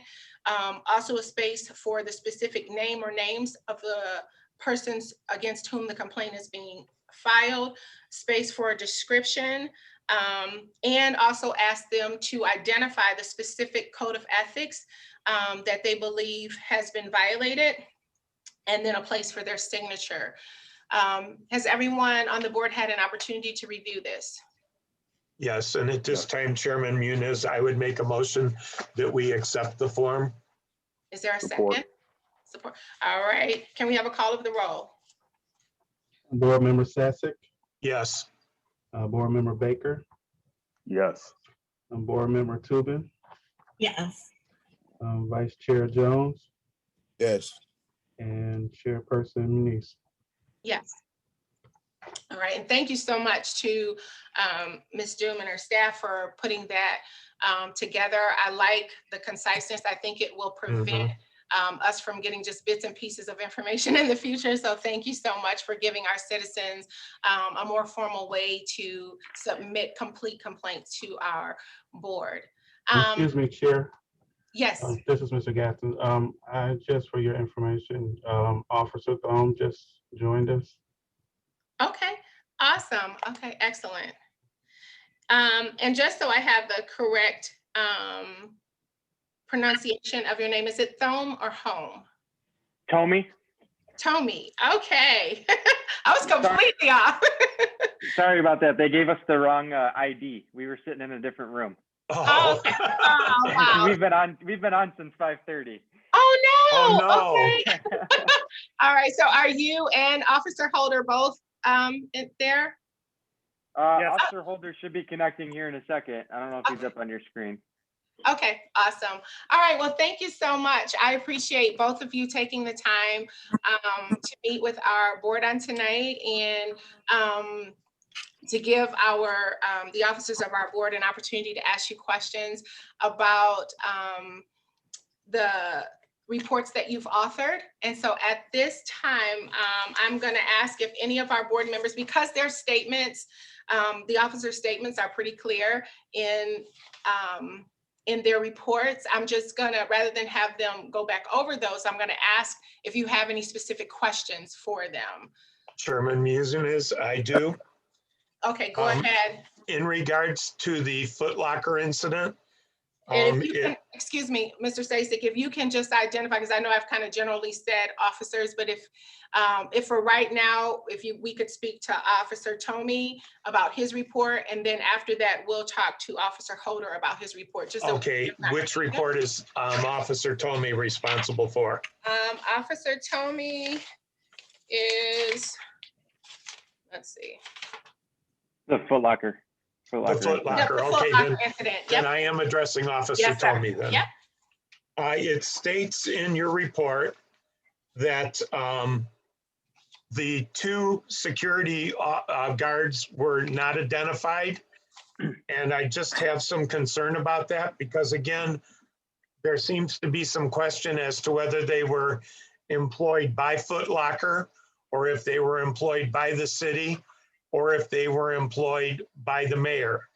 And since they played a vital part in what transpired in identifying Ms. Trice and asking to have her removed, I actually believe that it's quite important that they should have been identified because again, they're just anonymous figures and I really have a desire to know who they were actually working for. Okay. I don't have their information. I don't know who they were working for. Okay. I never asked for their personal information. I didn't ask who they were employed by. They said that Ms. Trice was causing a problem there, and I spoke with Ms. Trice. I didn't identify them. And while I was speaking with Ms. Trice, Mayor Owens came over and talked to me. So there, at no point did I identify those individuals. I have no personal information on any of them.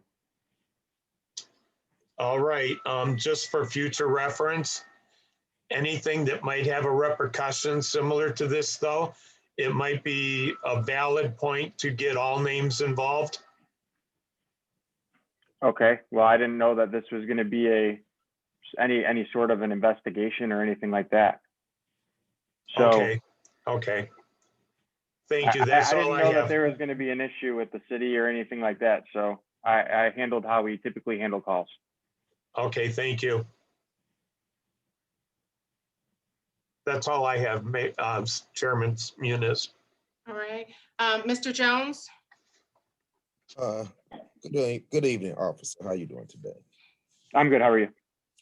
Yeah, I was reading your report and it seemed like you were pretty in detail. Was you pretty in detail from the recall? You wrote that report the same day or the day after or something like that? I did not write the report the same day.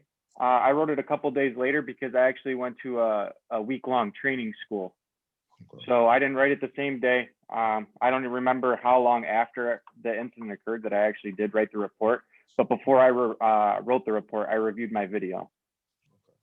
So my question is, how would you accurately say the atmosphere was and have to asking Ms. Trice to stay off the property and at least be on the sidewalk with it? You think that was warranted?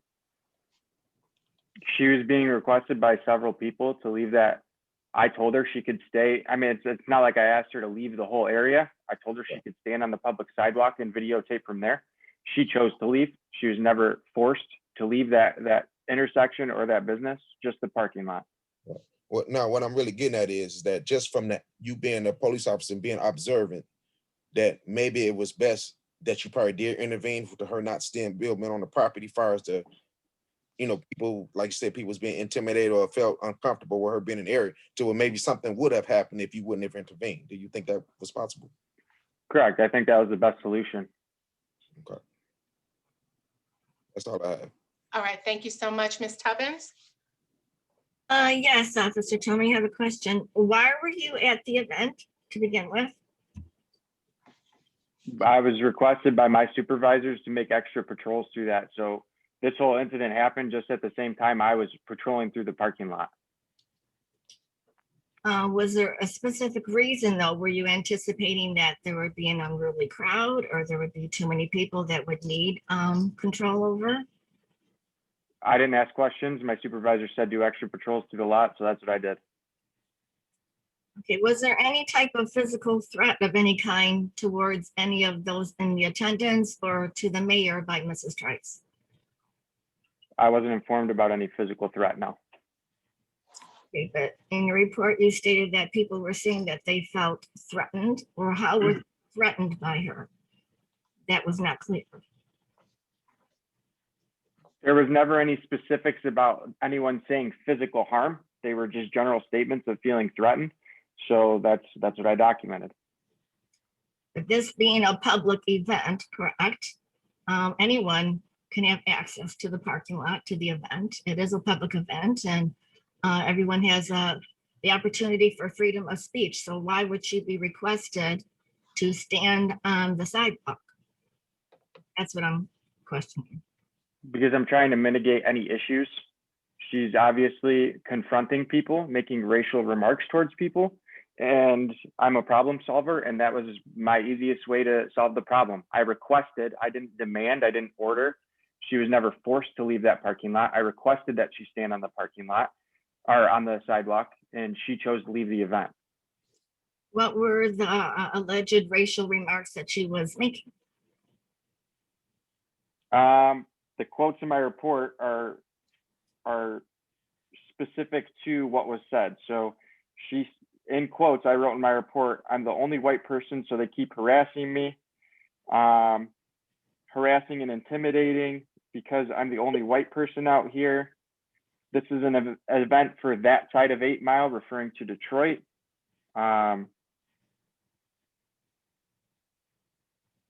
She don't like me, I don't like her. These are all Miss Trice's words. And throughout my contact with Miss Trice, she pointed at, or she made comments about the ethnicities of people, and I informed her that there's several people that were also of the same race as her. That was pretty much our entire encounter.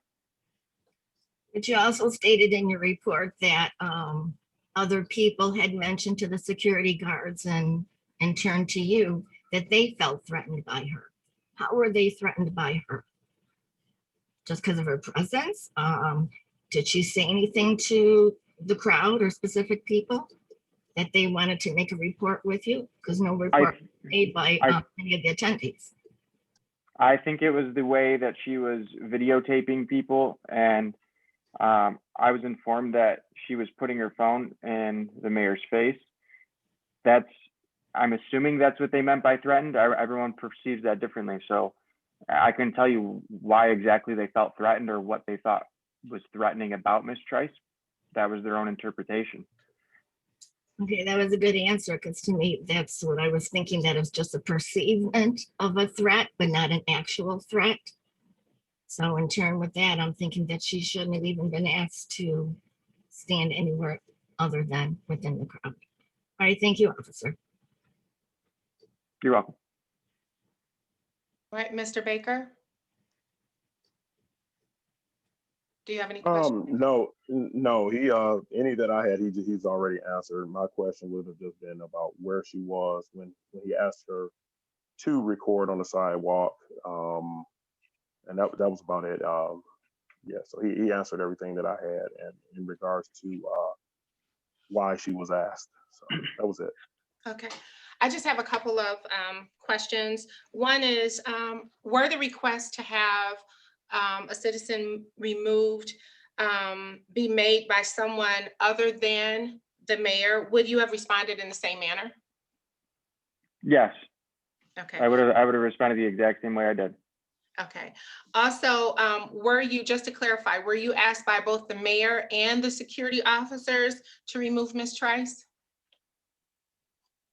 I didn't document in my report anything about the security officers asking me to remove her. I just documented that they were, they informed me that she was videotaping and harassing the mayor. And I don't recall specifically if they asked me as well. So Okay, I can't say one way or the other. Okay, so the only person who actually asked you to have her removed was Mayor Owens? From my That you recall? memory, yes. Yeah. Okay, all right.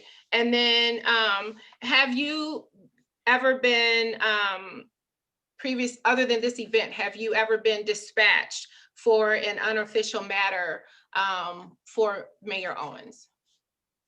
I have not. Okay, And just to clarify, I wasn't actually dispatched by our dispatch center or anything. right, you did say that. Okay. Yes, Okay. sir. I You just wanted to make You sure. said you were just doing your normal patrol. Yeah. Also, are you often asked to do additional patrols for unofficial matters that involve officers or employees of the city? Yes, like schooling events, football games, stuff like that. We're requested to do extra patrols throughout the city all the time, even people's houses. Okay. All right. Okay, that is all that I have for you. Thank you so much, Officer Tomey, for your time and for being patient and sticking by, even though you were on the call. Thank you so You're much. welcome. We thoroughly appreciate your service to our city. Thank you for taking such great care of our city. And with that, we are going to move on to Officer Holder. And I will start with you again, Mr. Sasek, if you have any questions for Officer Holder. I do not have any questions for Officer Holder. Okay. Vice Chair Jones, do you have any questions for Officer Holder? And which report is this pertaining to the? He authored the report regarding the February 6, 2020 event at City Hall. Yeah, I don't have no questions because I find that to be irrelevant to the complaint as a whole. Okay. Ms. Tubbins, do you have any questions for Officer Holder? No, thank you. Okay. And Mr. Baker, do you have any questions for Officer Holder? No, I don't. Okay. Officer Holder, I just have one question, which is pretty similar to the question that I just asked Officer Tomey, and that is, have you ever been dispatched, other than this incident, dispatched for an unofficial matter with Mayor Owens? He's muted. Oh, you're muted. I have not been dispatched. I'm sorry about that. Okay. And have you ever been dispatched or requested to do extra patrols for matters that involve officers or employees of the city that are unofficial matters? I'm going to say I have not. I don't recall any of that. Okay. And the information that is in your report, that is your complete information on that matter? Yes, it is. Okay. All right. Thank you so much again. Same to you. Thank you for the time that you took out tonight to speak to our board. I appreciate your service to our city. Thank you for keeping us safe. All right. Awesome. So with that being said, to our board, we're going to now move forward to comments. I don't know if anyone has any reports at this point, so we're gonna move to comments. And in this comment section, I'm gonna ask for a couple things because we have an actual complaint before us and we have interviewed all the witnesses who are willing to speak to us. I believe that we have reached a place where we can make a decision, but I want to make sure that we are clear about the boundaries of our decision-making pursuant to the ordinance. And you guys can, correct me if I'm wrong, but I think it boils down to two things, one of which we've already answered with respect to the complaint from Ms. Amamino, which is whether or not there's sufficient information for the allegation of a violation of section 2-101. We determined already that there was. And then the second question that the ordinance asks that we answer is, based on a preponderance of the evidence presented, do we believe that the respondent, Mayor Owens, has violated section 2-101 of ordinance number 1186? So with that in mind, I want to open the floor now for comments, and we will begin with Vice Chair Jones. Well, first, I just want to clarify section 2-101 because it's quite a lot of sections within the issue. Because I want to be more specific, because I would see that, yes, be that she shouldn't have cut Councilman DeMonico off on his time as far as being able to make comments. But just however, that seeing that from me asking Councilman DeMonico about him reading the police report prior to him asking about the allegations, I don't think that the allegations should have came up at all, to the point to her being, to the point that she was use of power, because he was stating that she called in the police, and that's clear in the report, and also from the officer that she did not call him. That was just a regular patrol, just so happened to be there. So all in all, it seemed like the whole complaint is just about abuse of power, which I don't think we have enough proof to pursue this, and that at this point now, I think this case should be dismissed. But I just foresee, like I said before, that we definitely need to fine tune some of this ethics matter, because I think we're gonna probably end up having some more reports similar to these issues coming up soon. All right, thank you. Ms. Tubbins? Well, I think a lot of the issue is a matter of being respectful to other council members, to members of your city, and Mayor Owens being the mayor is a public figure, and all public figures, I'm sure, find out really fast that they have to have thick skin, that not everyone's going to like them, not everyone is going to agree with them, but you have to still be respectful, and especially with other council people on your board and within the city, not just your residents. And I think she has abused that more than once, that she's not being respectful, not showing proper respect and a persona of a mayor, that it's very emotional, and you can't be emotional and be a mayor and have everything work out proper. So I do think that she needs to be cited for that. I don't know how else to put it, but if she wants to demand respect from people, she has to give it also. As I tell my students, you want me to respect you, you need to respect me. It's a two-way street. Thank you. All right, thank you so much, Ms. Tubbins. Mr. Sasek, did I already? No, Okay, no, no, that's okay. I do feel there is merit to the complaint. Again, under the Open Meetings Act, with the hearings of the public and with board and commission and council comments and reports, that is your time to respond if people are bringing things to your attention. It's not at the time of the public hearing, or that it is during your time.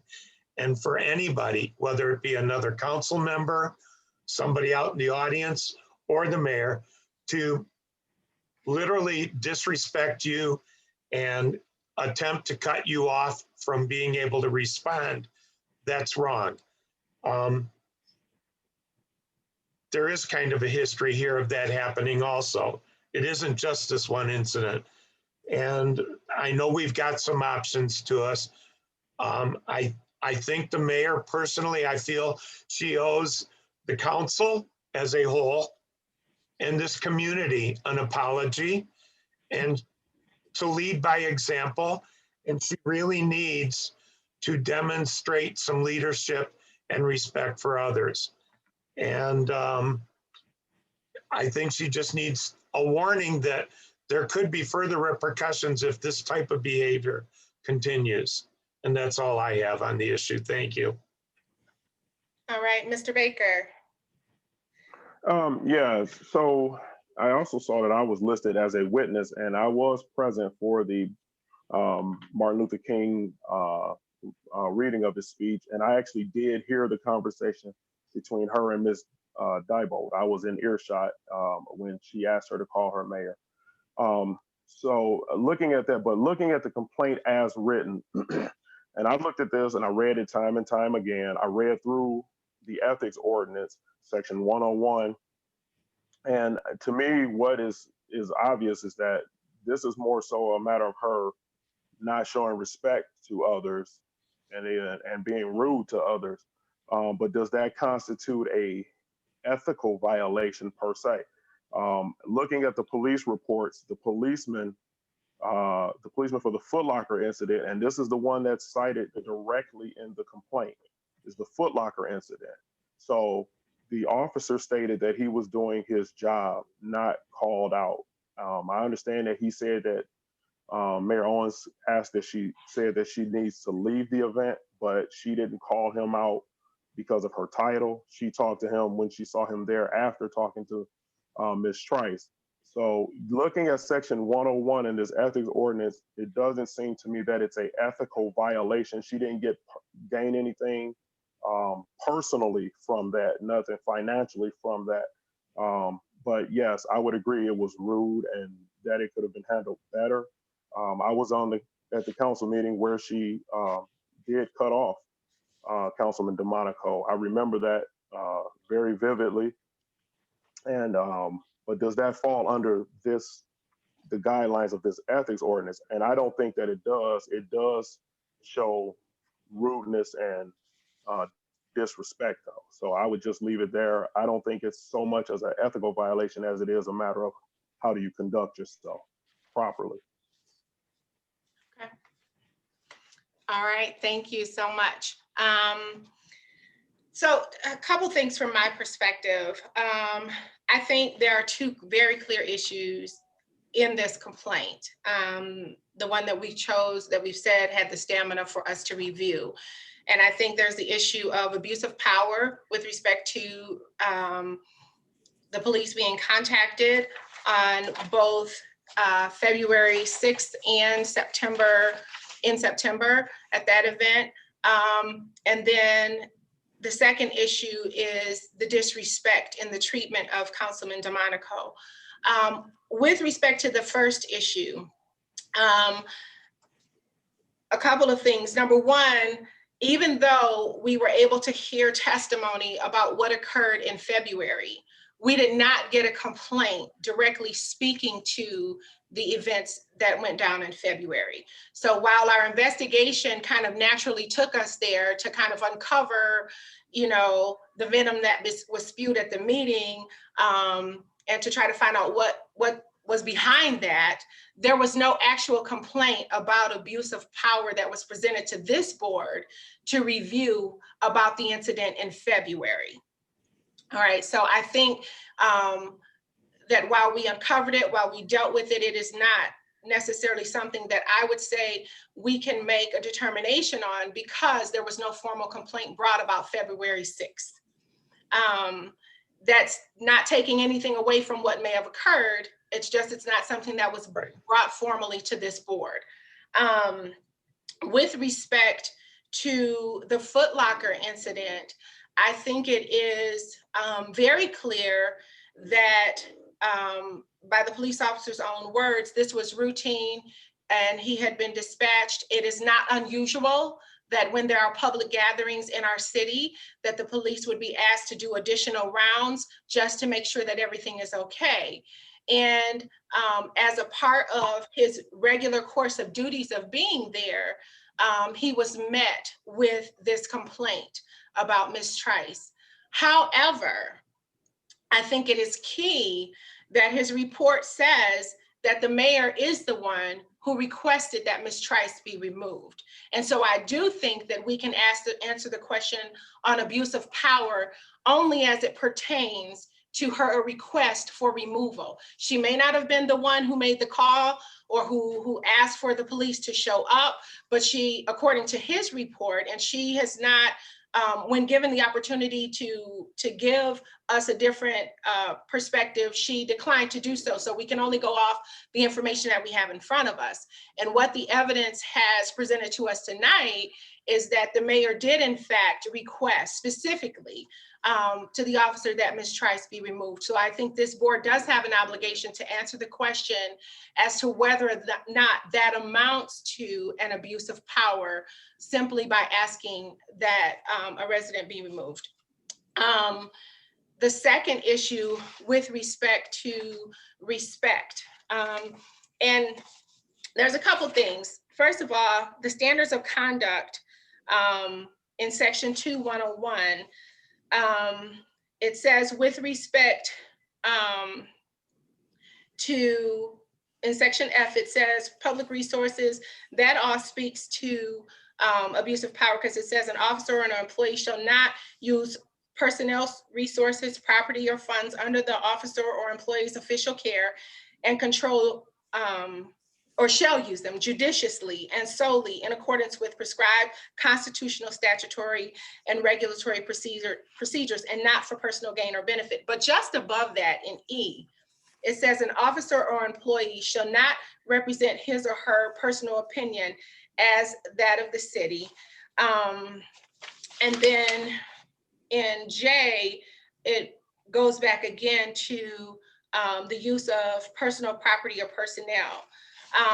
While those particular portions of that section don't go directly to the issue of respect, if we go back to the beginning of this entire ordinance and we look under section 2-99, which is the policy, it speaks in section 5 to respectfulness, and it says all officers and employees shall safeguard public confidence by being honest, fair, impartial, and respectful toward all persons and property with whom they have contact in an official capacity, and by avoiding conduct which may tend to undermine respect for city officers and for the city as an institution. And so I think one of the questions before us is if we are going to make a decision on that, how we apply or choose not to apply section 2-99 subsection 5 when it comes to the issue of respectfulness, because I agree with all of your statements that I think that respectfulness and the clear, essentially there was some clear disrespect that took place in a public forum. And I'm speaking specifically to the issue with Mr. DeMonico. And because that was brought up in this complaint by our residents, I think we have to address that. So that being said, I'll go back to the question that is posed by the ordinance for us to determine, which is based on a preponderance of the evidence presented, do we believe that Mayor Owens has violated the ordinance with number one, let's deal with the number, keep this into two issues. So with number one being an abuse of power. And I don't know if there is a motion with respect to answering that. I'm not trying to, I just was trying to frame the question, I guess, but if someone has a motion, and then we can all vote on that.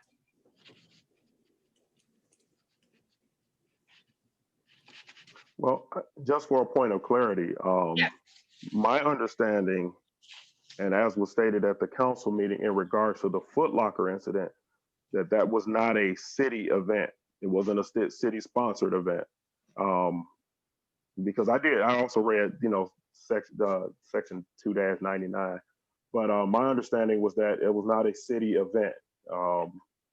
So would that be deemed an abuse of power if she wasn't acting in capacity as a city official? Right. So I don't deem to have all the answers. I'll give you my perspective, my chunk. I think with respect to the Foot Locker incident, in terms of, we've already established, she's not the one that called, they were doing routine business. But she is the one who requested that Ms. Trice be removed from the event. And whether or not that rises to the level of an abuse of power, I will be honest to say that to me, it's a little ambiguous. I'm not 100% sure, only because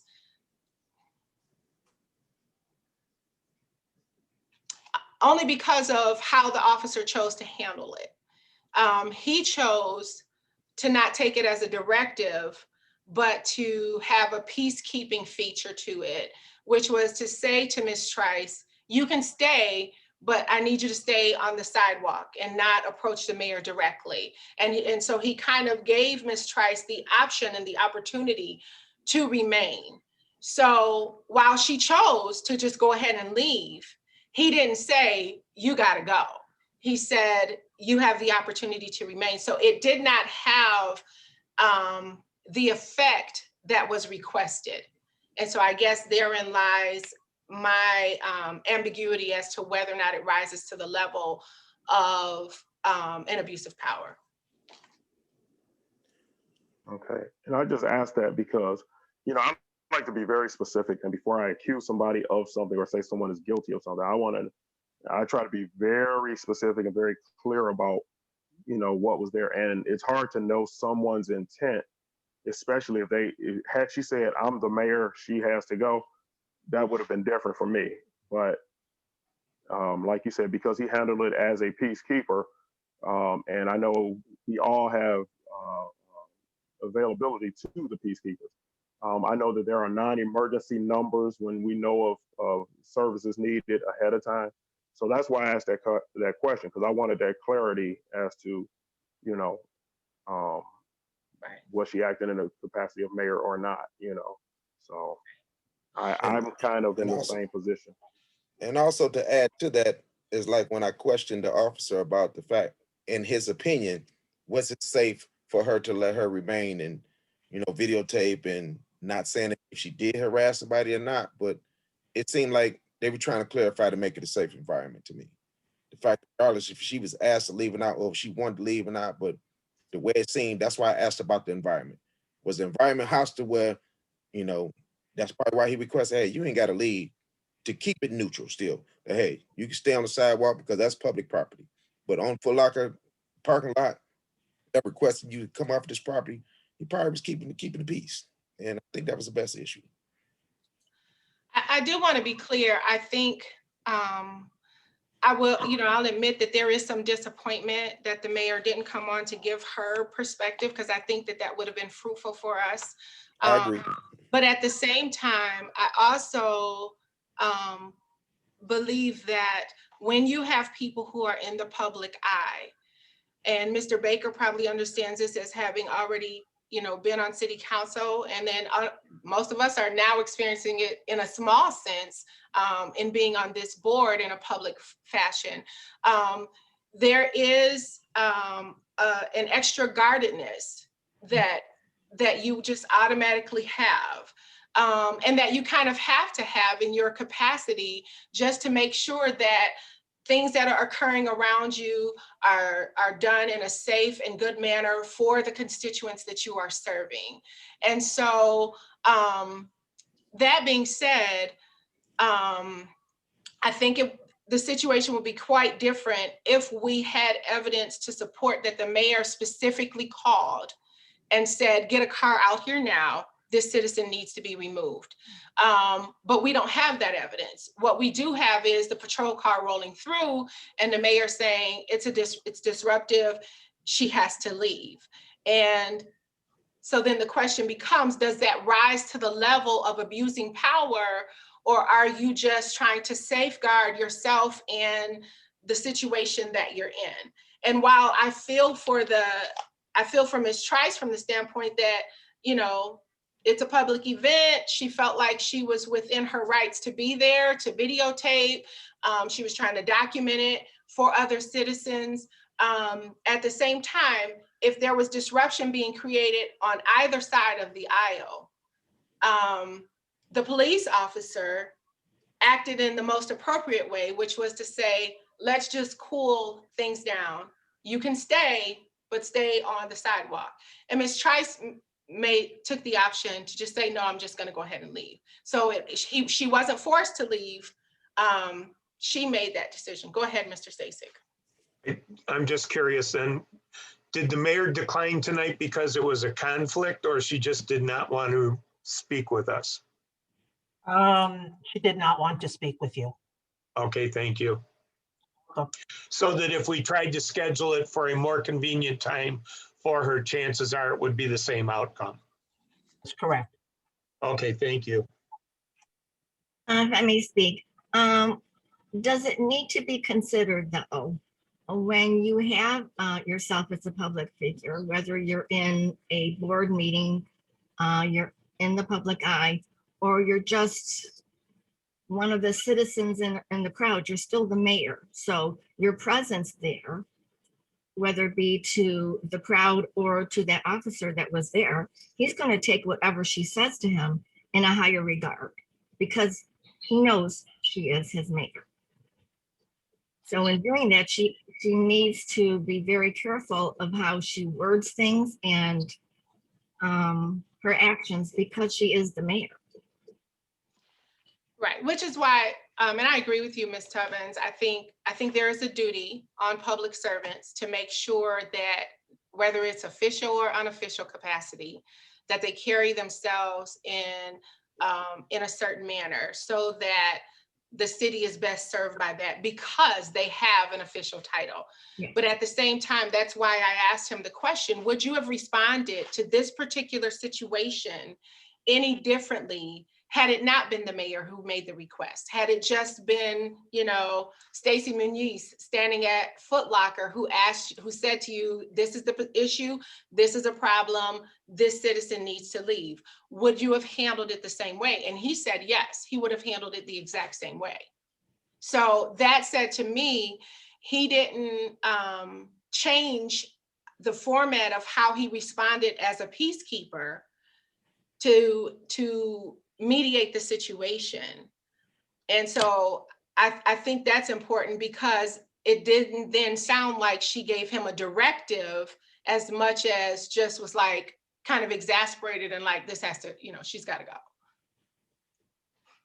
And I unfortunately, none of us can say what was in the mayor's mind because the mayor didn't come to express that herself.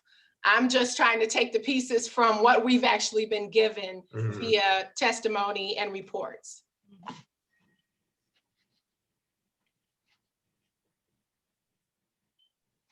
Yeah, I agree with that. And I think we just all, I believe we're all trying to not put a personal bias in with how we're deciding because, you know, the thing that I tried to look at was what is written here on paper, you know, and I listened to what everyone said that has had an experience or some familiarity with the issues at hand.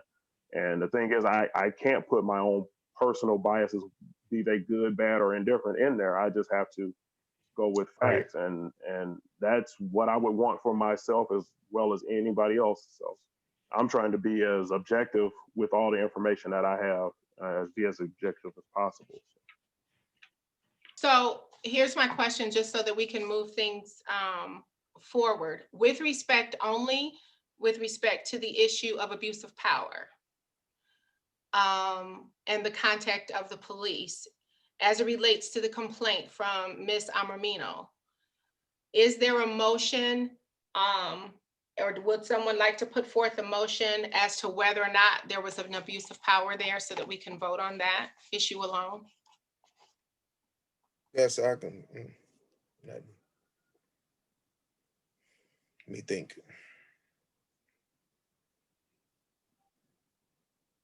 And this is only as to abuse of power. We'll deal with the issue of respect after that.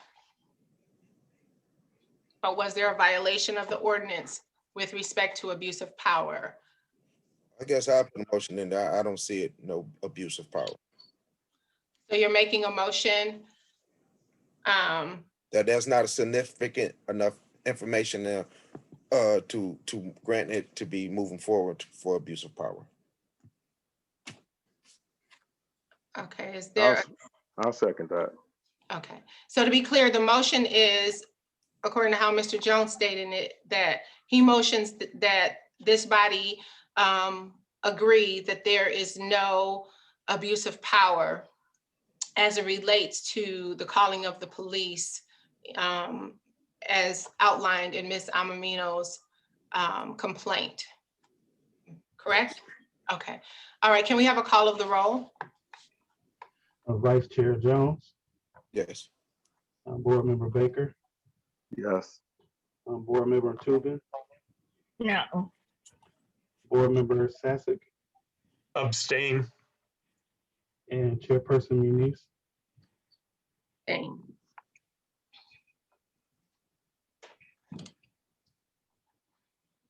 All right.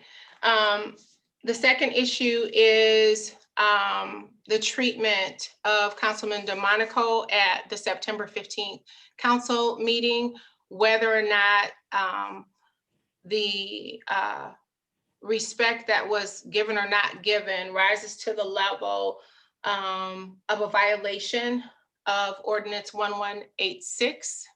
Do we have a motion with respect to that?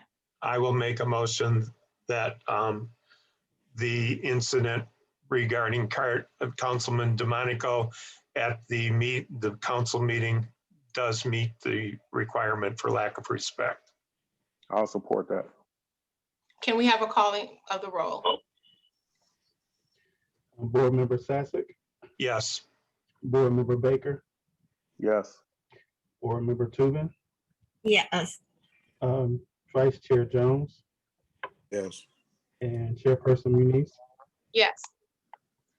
All right, and then finally, the ordinance calls on us as a board that once we have determined that there is sufficiency in the complaint for us to find a violation of ordinance number 1186, that we would ask that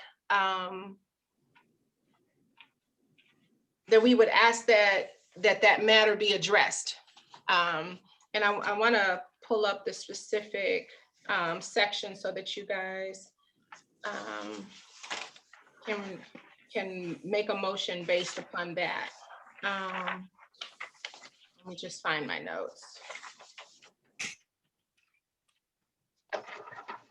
Well, can I say something while you're doing that? Yes. Like I said, I also agree that, the fact that it was disrespectful to not let Councilman DeCarty complete his statement, having his due time, that she shouldn't have cut him off. But I think it just probably should just be she needs to apologize to DeMonico, and we have to make the situation that doesn't happen again. But also at the same note, looking at section 2-01 hyphen 0, I mean not 0, far as reckless disregard for truth. And that was the question that I asked DeMonico, is the fact that did he read the police report before he had tried to address that in the middle of the council meeting? So for him to say that it was abuse of power, we're finding it's not abuse of power because she did not call the police in. And that's what he kept making a statement, was that she called the police in and she did not. So it's like either he didn't comprehend what he read in the police report before he made the statement, or he just blatantly decided to call it to be non-truth. So that's something that I guess we might not can address because it's not a complaint, but I don't know, maybe somebody might file a complaint on that as well. But I disagree with that statement. I just might. Because the only reason that Cardi DeMonico brought up the fact that it wasn't the first time that she had had the police called was when she was cutting him off from his comments during his responding to something that was said during the hearing of the public. So I don't think he was being untruthful at that time. He was making a comment to Ms. Trice's concerns about the fact that she was asked to leave a public event. And he was cut off by the mayor for more than 3 minutes before she finally allowed him to finish making comments. Said, in fact, that was wrong for her to cut him off. But then at the same time, I personally asked him, did he read the report before he made that comment? And he said he did. So evidently he disregarded what the report said, because basically what he's saying was that she abused power by calling in the police. Isn't that what he said? He didn't have the police report at the council meeting. Yes, he did. He said he read it before the council meeting. I thought that you were, if I can interject, I thought that you were talking about the report from February, not the report from Foot Locker, but that's. No, I asked him personally, did you read the report from Foot Locker before you made that statement? He said yes. Well, if I can interject, because I want to make sure we don't derail and go down a path that we're not legally allowed to go down. That's true. I was on the council at the time, and his response was solely to the question that to the statement that the mayor had said to him in regards to his wife, and then he responded saying that speaking of my wife, so he was responding to her, and then he referenced the incident for the Black History event where the police were called, which is also shown in the police report that she was called out to City Hall. I was there for both, for the Black History event and for the council meeting, so I know firsthand of where she cut him off and then why he said what he said, and then he's here today because he was called as a witness. So I just want to make sure, so for clarity, he was well within his rights, and the only thing he can do is answer the best that he can with the information that he has, like we all do. But I want to make sure we don't derail and go down a path that we legally can't go down. Right. Councilmember DeMonico is not on trial here. Nobody's on trial here. This is just us looking at evidence that we have about a complaint, an ethical or potential ethical complaint. So I think we should just be cautioned not to go down a bad path and not try to villainize a member of council who took time out to come out so that we could ask these questions. Right. Not trying to villainize nobody. I just want to clarify that statement from me reading from some of my sections or whatever, because like I said, that was the question I had, but I'm fine. I'm good. Yes, thank you, Mr. Baker. That was very well said. Yes. Yep.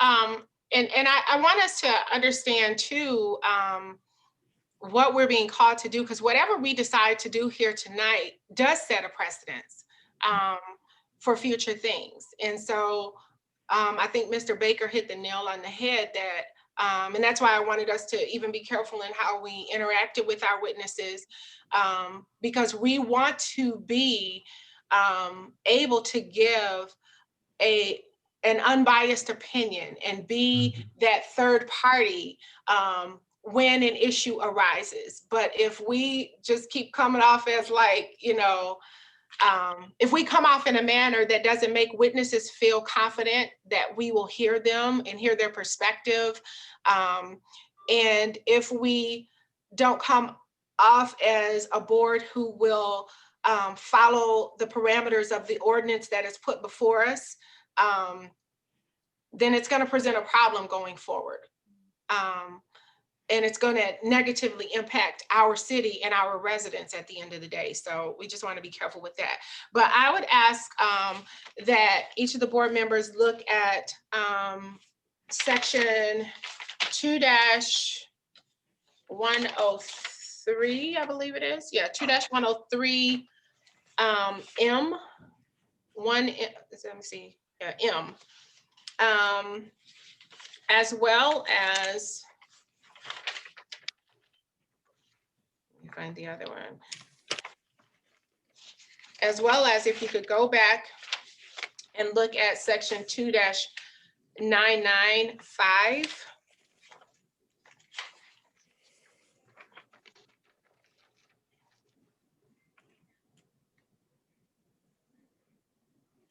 And 2-103-1.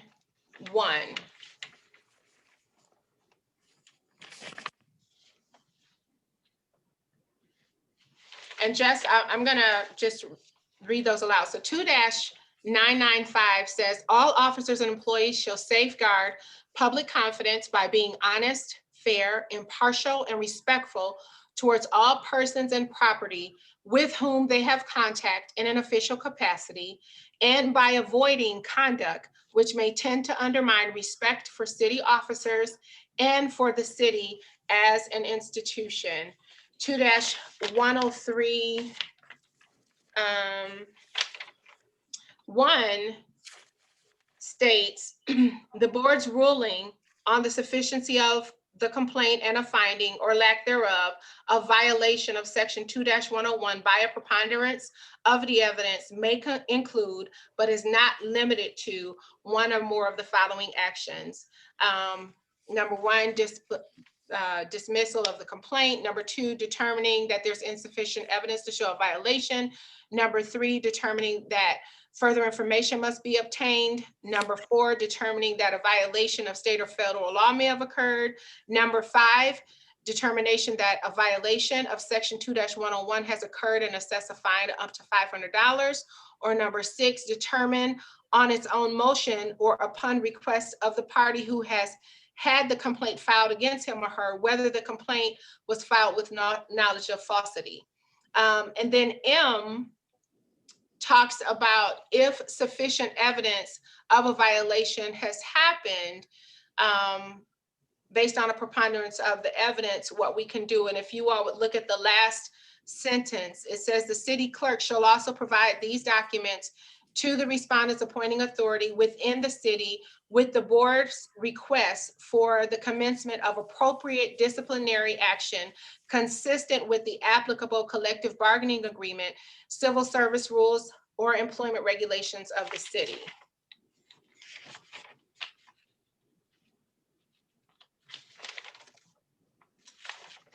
And then we know that 2-104 also talks about sanctions.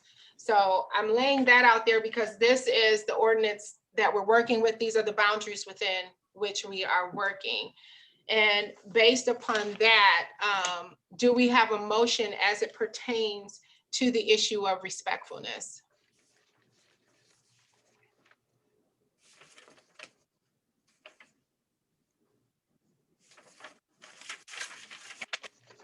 I have a motion that it is a violation of respect. It is a violation of what you just mentioned.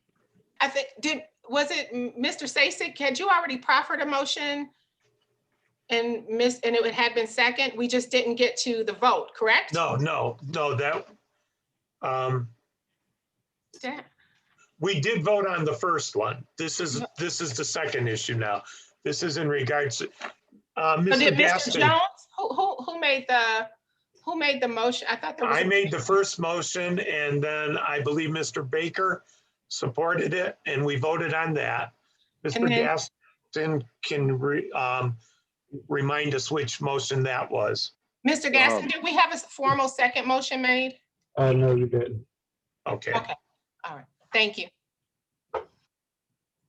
All right, so Ms. Tubbins, do you want to go ahead and express your motion again? I'm sorry. Excuse me, if I can jump for 1 second. I thought Mr. Sasek motioned that it was that she was found in violation of 2-99 because I supported that one. That's what I thought. Yes. Yeah, Mr. Jones made the motion that there was not enough evidence to show abuse of power. So yeah, Mr. Stacy did make that motion and I supported it. Okay, but we did not vote on that though. Correct? I Mr. thought we Mr. did. Gasson, can you help us out? We're all tired. I'm sorry. I think we did vote on it because we all vote yes. We voted on the appropriateness, Oh, okay. but I don't know. I think the abuse of power was 2 yeses, 2 noes, 1 yes, and 2 abstains. Right? Right. And we And, had, and we did vote on respectfulness. We Yes. absolutely did because we all voted yes. Okay, it's all Yes. coming back now. Yeah. So we don't need a motion about the respectfulness. We've already determined that we believe it was violation. What we need a motion regarding is how we want to deal with it moving forward. And my apologies. It's been a lot of information tonight. it has. And I want to make sure we don't get, I made notes to make sure we didn't get caught up in the weeds, but it seems like that's inevitable. So do we have a motion as to how we would like to proceed forward? Because based upon what I'm seeing, it appears that if we find that there's a violation, we have a couple of different avenues that we can go down. Mr. Baker, you may be better able to guide us through this since you were a part of the formulation of this, but.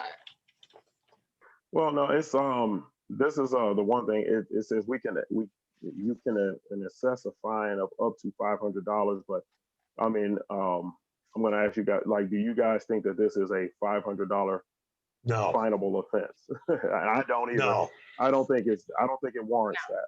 No, I think that I would agree with you. I don't know that it rises to the level, nor do I think we want to set a precedence of No. doling out a fine for something like this. I do, however, think that there does have to be a very stringent conversation because what happens with the employees of the city does affect the integrity of the city. And it affects how its citizens view the city, how people from outside view the city. And because this was a public forum where it occurred and it's out there on YouTube for all the world to see, we want to make sure that our city is represented by its officers in the best light possible. So I do think there needs to be a conversation. Absolutely. I got a suggestion. Like I said, I'd agree with that. And I think there ought to be a formal apology. And then looking at where it says 4 right here, number 4, the complaint is defective in manner. Only reason why I said defective in manner because I think she need to be here for the question and address the matter. So we can't make any sound determination. I think, besides the other ones, I can't figure out whichever the one that we could use. What are you talking about? Number 4 of what? Number 4. And where it says what we're ruling. Okay. Ruling. So just above letter Top. M, it's Roman numeral 4. Right. It's at the top of page 111. Yeah, I don't think the complaint is defective though. We already determined when we first began this meeting that the complaint itself was not defective. We didn't look at the other complaint because we didn't had sufficient information. That's fine. Look at number 2 then. But I think the complaint did allege this particular, Miss Amamino's complaint did allege sufficient facts. She told us basically everything that our form asked for. Yeah, so the complaint itself is not the problem. And with respect to Mayor Owens giving her perspective, she was given notice. She was given an opportunity to come and share whatever insight she felt that we needed to hear. She made the decision that she did not want to do that. And so we can't hold out not making a decision simply because she chose not to come tonight. Go ahead, Mr. Stacy. I agree. I believe, again, as I stated earlier, I believe she needs to apologize to Councilman DeMonico. She needs to apologize to the city itself, the citizens of this city, because she disrespected him in an open forum. And with a caveat, the public apologies, I think, are crucial right now. But if this behavior continues, then it also needs to be outlined that more severe penalties could come if the behavior continues. It could be censure or it could be a fine. But right now, I think more than anything, she needs to apologize to the city and to Councilman DeMonico. Yeah, I would agree with that. Okay, so do we have an actual, go ahead, Ms. Tummins, I'm sorry. I agree with that. Okay, Can you so do put we that have a formal in a motion? motion? Yeah. I make a motion that we indicate that since the evidence proves that there was disrespect, that the mayor be responsible for apologizing to Councilman DeMonico and to the citizens of Eastpointe, knowing that if this behavior continues, then under the guidelines that are provided to us, censure or fines could occur at later dates. I support that.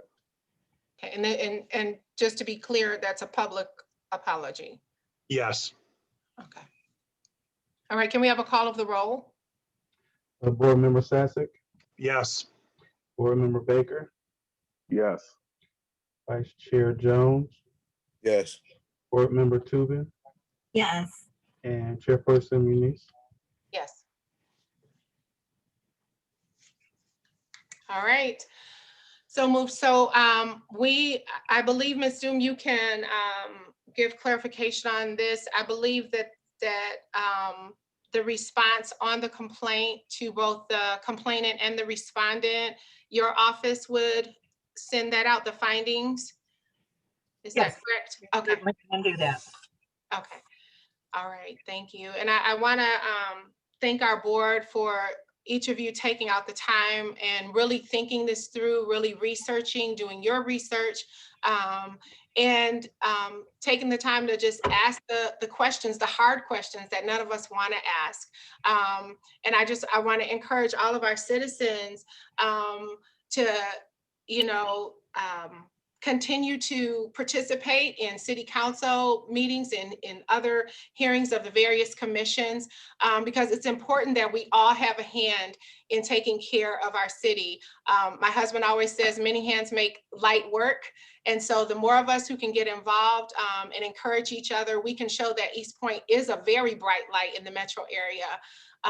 And let's just, stand behind our leaders in the most effective way, but also at the same time, as citizens, put our hand in there to make sure that things are being done in a way that makes our city look good at all times. Yeah. All right, anything else before we adjourn tonight? Okay. I'd just like to say, Chairperson Muniz, thank you for your very hard work and for beautifully running this whole situation. Thank you. Thank you. Thank you. That's a good job. My pleasure. My And pleasure. if it's appropriate, I will make a motion that we adjourn. Support. I second that. No, We had a Mr. support. Baker beat you to it. Do we have to do an official agreement on that adjournment, Ms. Doom, or do we need to have a calling of the roll on that, or are we good? You could just say all in favor. All in favor? Aye. I'm Aye. not sure Any there's an opposed? Good None night, opposed? Okay, everybody. so moved. All right, Good thank you. night. You all have a very blessed night. Thank you again for everyone who stayed on with us. Have a good evening. Good night. Thank you. Have a good night, everybody. Bye-bye. Good night.